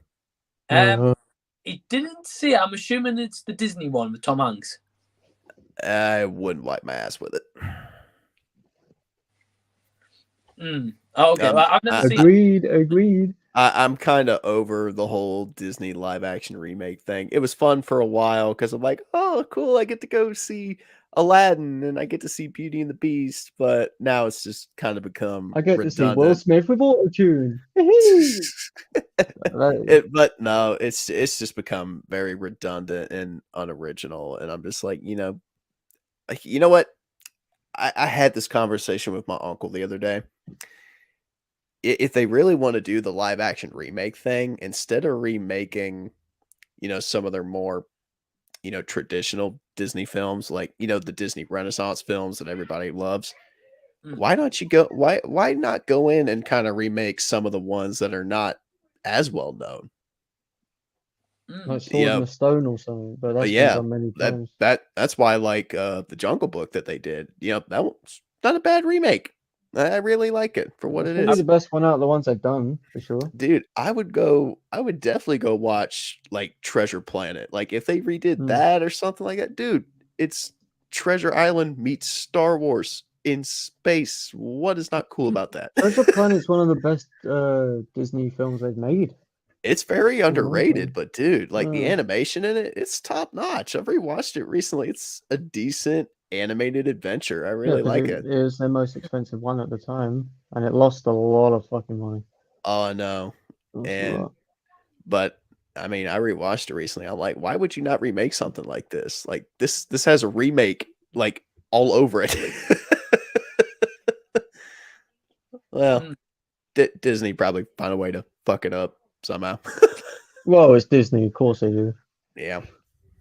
It will be interesting to see what they do next. Yeah, I mean, I'm curious. Anyway. I do have a screening for Strange World next month, so who knows? Maybe that'll be good. I saw the trailer. It looks mediocre at best for me. Yeah, I think it's going to be one of those ones like Encanto for me, where I was like, I don't want to watch it. I watched it and loved it. So you know. I'm still waiting for them to I'm still waiting for one of their films to dethrone Moana. Like Moana has still yet to like. Moana is the best Disney film in years. I'm sorry, I have to say. Even Pixar is the best. I laughed, I cheered, I cried way too much watching Moana. Like I about got my man card revoked watching Moana. That's how badly I cried watching that movie. Plus, just every weekend you go to cinema, the man card gets revoked. Oh yes. Okay, nice.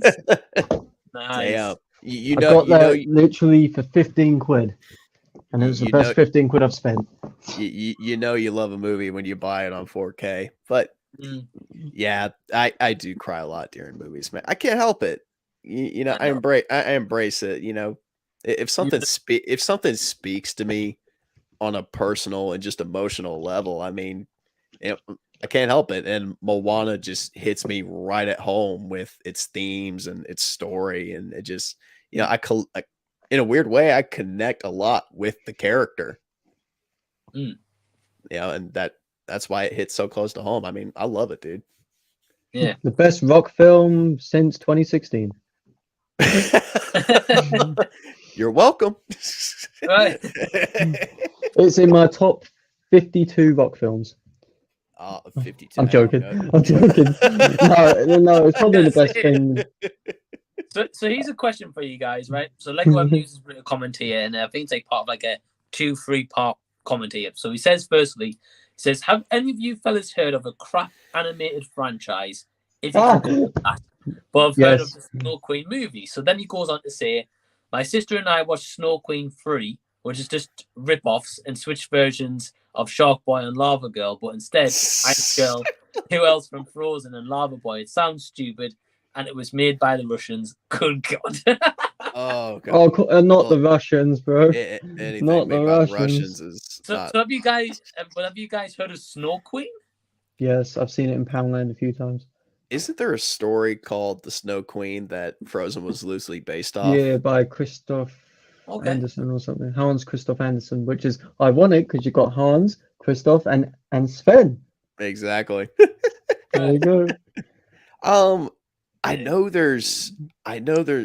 even know if they're connected, but I know that there's this trilogy of like animated Titanic movies that came out like a few years after the James Cameron film in 1997. Oh, I've heard of those. They are all terrible, dude. I shit you not, Mike. I want you to think about this. Just picture this, and he might be able to remember this too if you've seen any of them. Yep, it looks like Titanic. Everyone's dressed up, you know, from that period. You know, it looks like 1912. But it's animated like a Disney movie, almost to the point where some of the character models are ripped straight from Disney movies, like they just straight up stole them.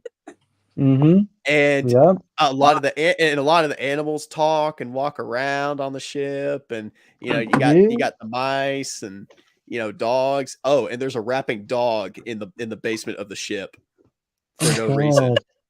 I've heard of these films and seen what they look like, but I've never watched them. Wow. There is a dog rapping in the basement bow section of the ship in 1912 on the King Titanic, dude. Think about that. Just think about it for 1 minute. This is 1912, and this dog is wearing a cap that is backwards in a basketball jersey with Nikes. I can't tell you for the life of me what he's rapping about, but dude, I shit you not. Yo, I'm on the Titanic, bitch. Yes, you might as well be. I'm about to sink. We're all gonna die, yo. What is this called? Titanic? What? Just type in Titanic animated. I think it's called Titanic: The Legend Lives On, or something like that. Oh, the legend of the rapping dog lives on. Oh.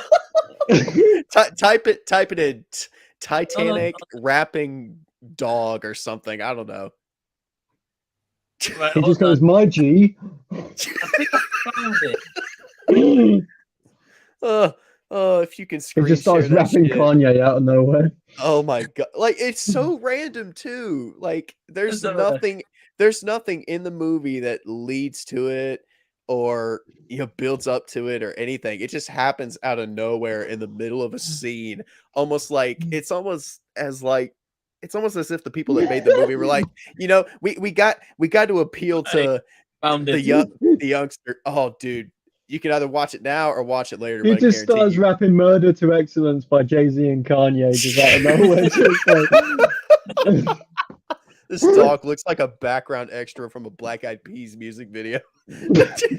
Well, I am stunt double, is it? But yes, to answer this question, that is the worst series of animated movies I've ever seen. Oh my god! I'm really surprised I haven't seen this. Especially as you guys know, I love watching bad shit, that's not even the worst part. Like, the entire movie is told from the perspective of these mice, and they're like, oh, you think you know the story of how the Titanic sank? No, this is how it actually sank. Psych. Yeah, there was a rapping dog involved. Boom. There was a rapping dog involved, and yeah, it was sunk by a giant kraken. Yeah, giant octopus split it in half and just drug it down, pretty much. I shit you not, man. It is bonkers. It is bonkers.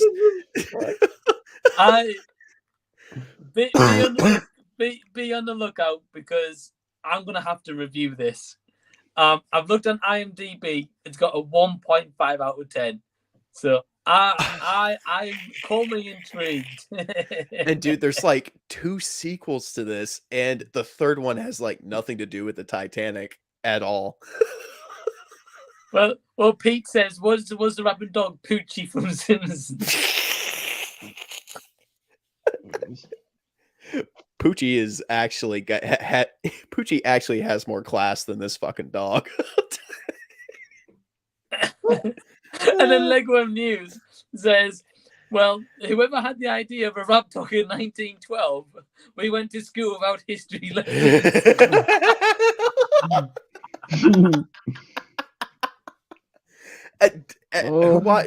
I think we talked about this. Do you watch Double Toasted, or you've watched Spill or anything like that, Mike? What? Sorry. Double Toasted. Corey Coleman. Have you watched any? All right. Well, they did a whole They have an entire playlist on their channel called Bad Movie Roasts, and they did an entire fucking video on this movie, and it's the most hilarious 50 minutes I think I've ever seen watching somebody talk about a movie. Like, you know what, dude? I will actually pay you to review this movie. Like, I will send you $20 of my own fucking money just to review this movie. Well, to be honest, man, you wouldn't even have to pay me. You know yourself. Like, I watch this shit for fucking living, So it's true. You did just review Top Gunner out of nowhere. Amityville Karen's coming up on Friday. You guys are gonna see. So, I think if I'm gonna do Titanic, right? I think if I'm gonna do this movie, I'm gonna do it as a collaboration. Oh man. So, I don't know who I'm going to give the call up to, but I was going to say, don't trap me into it. I've already seen it once, and I will never watch it again. Oh, man. Okay. I tell you what. Actually, I've got the perfect person, right? So, in January, I'm going to try to bring back my series called the Terrible Movie Collab series, where I pick out a different fellow YouTuber, and I'll get them to watch a purposely terrible movie. And I think I might have to get Blacktastic Media on Titanic. Dude, I'm telling you, you're gonna be watching if you haven't watched the video yet or the scene, I would just wait until you watch the whole movie just to see how random it is. You're gonna be laughing. Like it's gonna feel like you're gonna be laughing so hard it's gonna feel like you're giving birth on the ground. That's how bad your stomach is gonna hurt. It is horrible. Yeah, I'm gonna save myself for the movie. I don't want to be spoiled until that point. I just don't expect a rapping dog in 1912. Oh my god, it's gonna be as bad as the scene in Space Jam 2 with Porky just going you. Oh, that's another thing too. I don't check the release date because I think it came out like right after James Cameron's film. The entire movie is kind of a ripoff. It's kind of the entire movie is kind of a ripoff of the James Cameron movie too. It's so soulless. It came out in 2000. Okay, it's still a few years apart, but anyway, yeah, the entire plot of the film might as well be the same as Cameron's film. Hold on. Well, I'm interested in. Hold on. I'm interested in this. What's this about? With a rapping dog thrown in.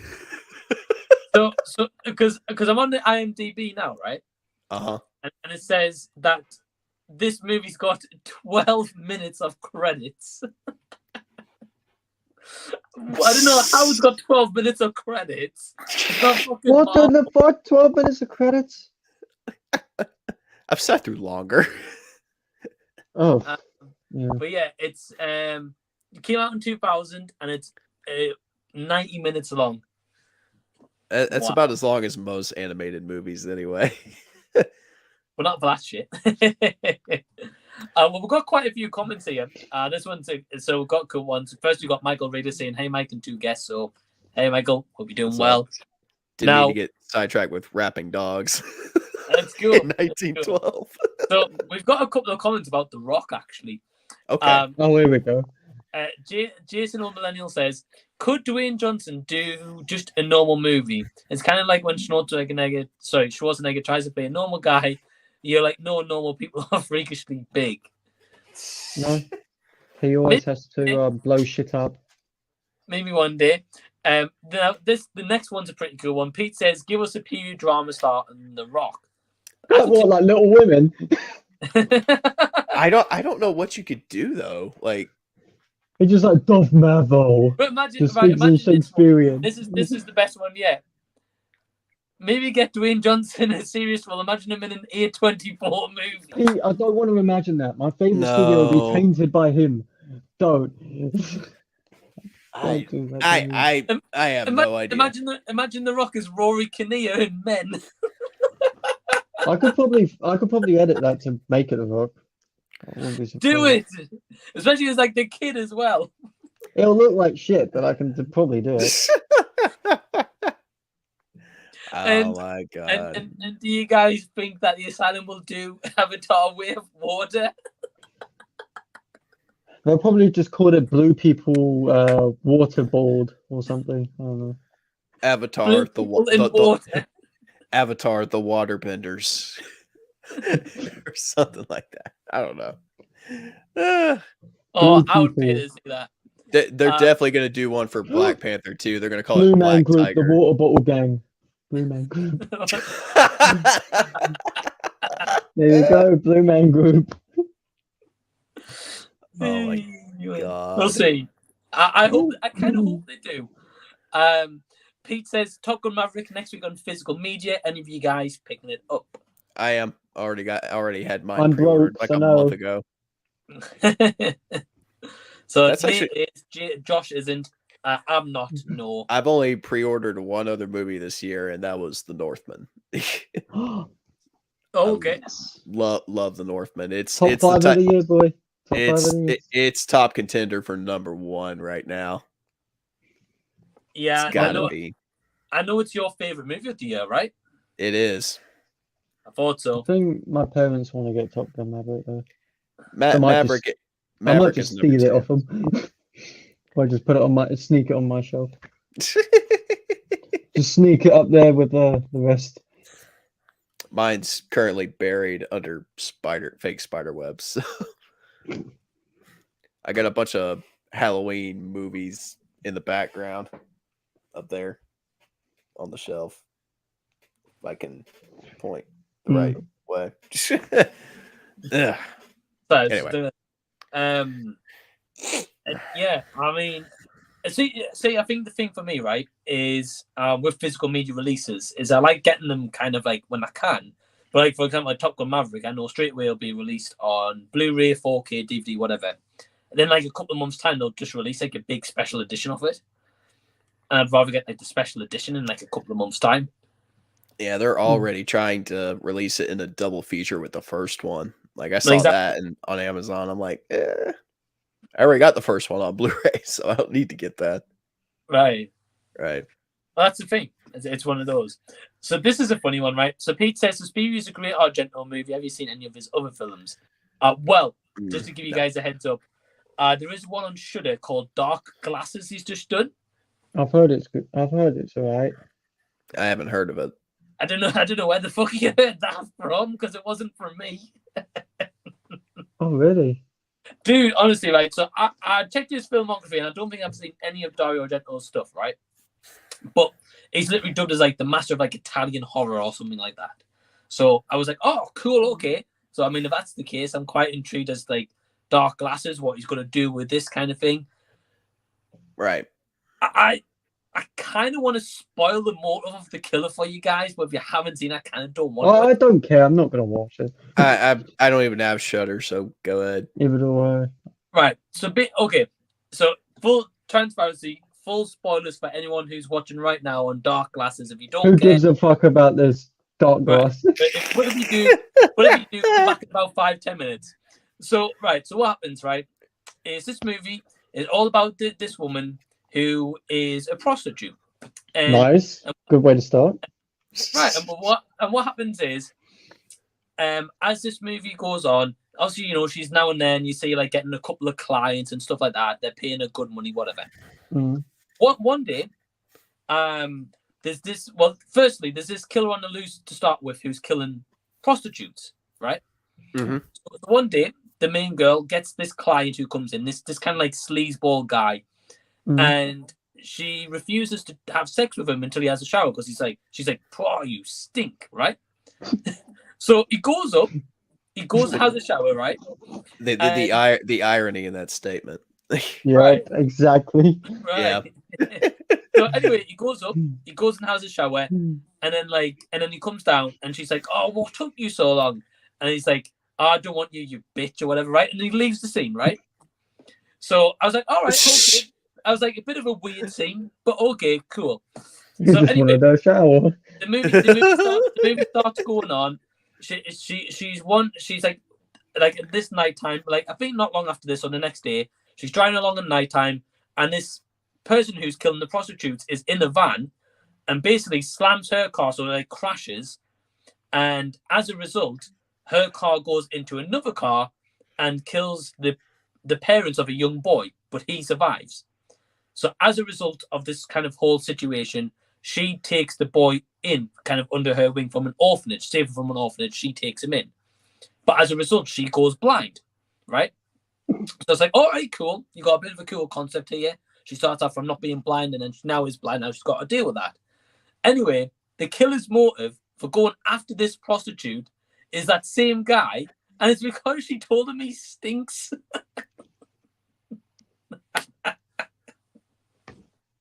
Are you fucking for real?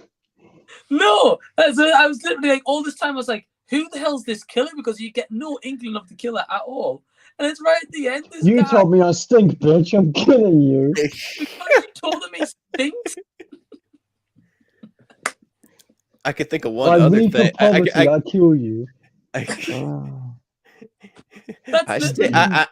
stink, bitch. If you've looked in the mirror lately, like if you smelt yourself, you are. You sleep around and you're telling me I stink. So imagine watching the movie where you're trying to think, who's this killer and what's the motive? And the motive is because she insulted him by saying he stinks. That is the best. That's the best plot twist of the 20th century, I tell you. 21st century. He's not possessed by the devil.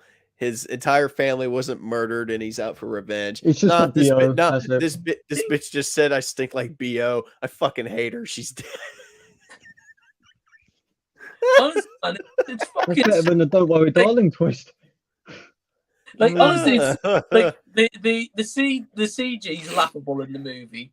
There's one point where she's trying to get into this door, but the door's locked. So what she's going to do is like she's going to go smash the glass that's in like the door frame, right? And the camera pans where she's like going to like get like this, like preparing a weapon like this, right? The next shot sees her, and she doesn't even touch the glass, and the glass just smashes everywhere. That reminds me of a scene in Catwoman where he's like smashing the glass and it breaks before he smashes it. You said to bring up Catwoman, did you? So sorry, I had to rewatch that for a video, which I never ended up doing. Listen, I had the entire film. I had the entire film downloaded on my Mac. You might as well have. I'd feel to edit it down. I couldn't do it. You'd probably be considered normal if you had porn on there, not Catwoman. Bro, listen, I'd be a lot more concerned if you have Catwoman on there. I literally did a teaser for it where I sped the entire thing up and put the Coco Melon music over it, or the Coco Mall music over it. Literally. Oh, we actually talked about Catwoman on another show that I go on, and I'll give Halle Berry credit. At least she accepted the Razzie after the movie came out. Bro, I did a funny video of that. I'll send you. It's a meme I made. I made a couple Catwoman memes, which I found quite funny. I'm trying to remember what she said. She said something along the lines of, Thank you, Peter, for putting me in this piece of shit movie. I just want to thank you all for this award. Even though I was in this piece of shit. She was a good sport. I like her. She kind of kept going on with that track record for a long time. But yeah. We've got Lockdown saying what's up, saying man, hope you're doing well. Pete, back what you were saying, Nate. Pete was saying live action Atlantis or Treasure Planet would be awesome. Apparently, live action remake of Treasure Planet is happening. It is? How come I didn't know about this? I have no idea. I need answers like now. I need answers. I feel like Steve Carell from The Office. Oh my God, it's happening! It's happening right now. So Pete says, going back to Titanic, the animated one. Pete says, I wonder if the iceberg talks in the Titanic. Well, maybe it's an opera compliment to the rapping dog. Potentially, you never know. It might compliment it. Maybe. Let's just say some things are left better unsaid, Mikey. You have to experience them for yourself. Well, I'm excited. I got Rudy saying, got to go now, watching the movie. So yeah, see you, dude. Later, bro. See ya. So pretty much just going to be wrapping this up. So just before we wrap it up, again, thank you to anyone who's watching live after the fact. I'm just going to take it to each one of my guests who you'll find a link to in the description box after the stream. So go subscribe to Josh at Classic or Nate at Unbiased Movie Nerd. Josh, what videos have you got coming out on your channel? I've been saying I was going to do this for a while, but I do have my Catwoman one eventually. If I can muster up the courage to record the audio for it, because every time I talk about it, I get extreme PTSD. From laughing too hard or cringing, there's a difference. I'm dying inside. He just loses faith in humanity a little more. Right. I do every time I watch that film. My country's already in ruin. We shouldn't have Catwoman in it. Makes you want to kill cats, not love on them. Right. I just want to go up to a cat and hiss in the street now. Like she does. She just goes in the middle of the street. I've got a recent watches video coming, which I've actually written a script for. I've got part 2 of my favorite albums of all time. Just and short reviews, stuff like that. I'm taking a bit of a week break, I think, because I've been uploading quite a bit. I'm feeling burnt out, so I'm going to take a little bit of a step back for a week or so, just while I write scripts for stuff and deal with things, and then I'll be uploading like usual. So Well, at least I know I'm not the only one that does scripts. Yeah, because I'm like, I don't want to be like I'm the exact same way, dude. Like I probably could record something without a script, if I ever got comfortable enough, but I just have a very hard time finding my words when I'm trying to specifically talk about something. So it's just a lot easier to get my thoughts down on a piece of paper or a document before I record. Yeah, that's what I do. Yeah, I know you guys do. I know like Justin from JJ Lomas and Dave Interpreting Stars. I know those guys script as well.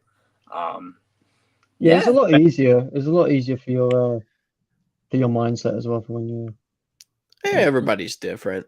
I know, Mike. You really don't stutter that much. You seem pretty level-headed when you're doing your reviews. I think I've only seen like maybe a few cuts in a couple of your videos, but that's only really when you need to kind of get to a specific point. For me, it's when my dog barks or when my parents don't shut up. I have to cut. Because I always just keep coming in. My dad's like, "Oh, we got dinner in a minute," and I'm like, "Dad, fuck off." Oh God! I recently just hit 150 subs. Recently, just hit 150. Nice! Congratulations! I'm getting there. That's awesome.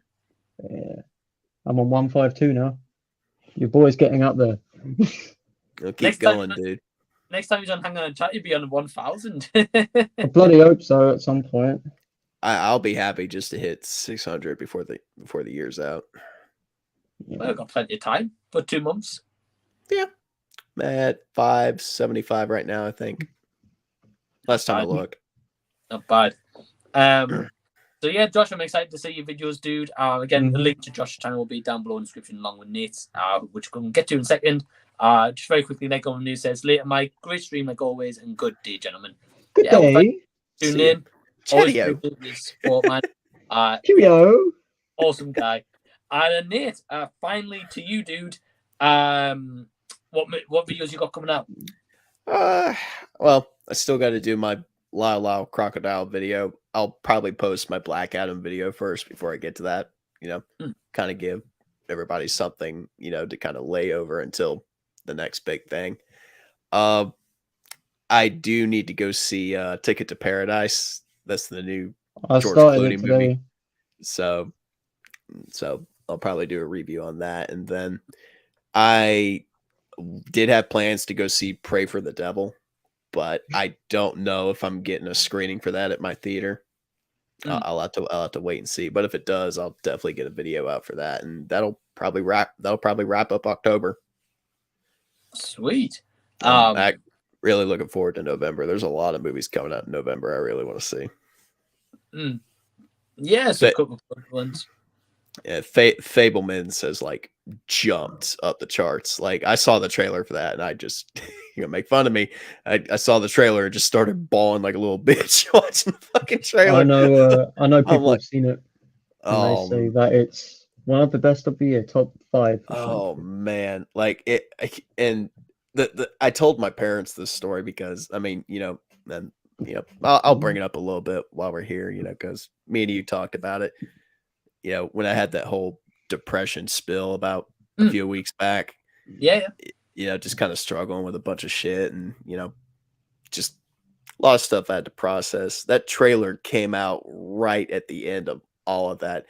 I don't know if I don't know if you got how religious you guys are or anything like that, but I am. I believe in signs from God, and if there was ever a sign, that was probably the biggest one, was that fucking trailer about a guy who just wants to make movies. Like that's me. Like I'm watching this trailer on my phone, and I just got tears coming down my eyes. I'm like, it's me. I'm just bawling, dude. I'm like, holy shit. Yeah. I can't wait for the Fabelmans. Yeah, it looks pretty good, dude. I saw the trailer once, and I was like, I'm pretty intrigued by this. Yeah. So, yeah, I completely get where you come from. But yeah, man, I got some cool videos coming up. I will say that a couple weeks ago, I watched that Ticket to Paradise. Have you seen it, Josh? Before I comment, I have started it today because it's on digital now. Okay. Is it any good without any spoilers, or? I'm about 45 minutes in. It's fine. Keeps your attention. There were some funny moments in it. Not much else to it really. Caitlin Dever's hot. That's all I can say. That's all I can say about it. Okay. Right. Actually, yeah. I do have another movie, Till, I think is what it's called. Oh, God damn it. I want to watch Till. Yeah, I have to go see that at the end of this week, I think. I've heard it's really good. I've heard it's really sad. Like, holy shit. Oh, what Whoopi Goldberg said about that film was so funny. Basically, people were like, oh, why are you in a fat suit? And she said, no, I'm not in a fat suit. That's just me. And that made me laugh. I was like, oh my God. That's funny, man. Just the way she said it. She just nonchalantly just said, oh, I'm not in a fat suit. That's just me. She's like, nah, that's just how I am. Right. Yeah, it's all natural. It's just funny the way she just said it. It's so good. Okay, I'm going to wrap this up, guys. I just want to say again, Josh for jumping on. Thanks to Nate for jumping on as well. Links will be in the description box down below after the stream. And yeah, we'll see you later. Peace.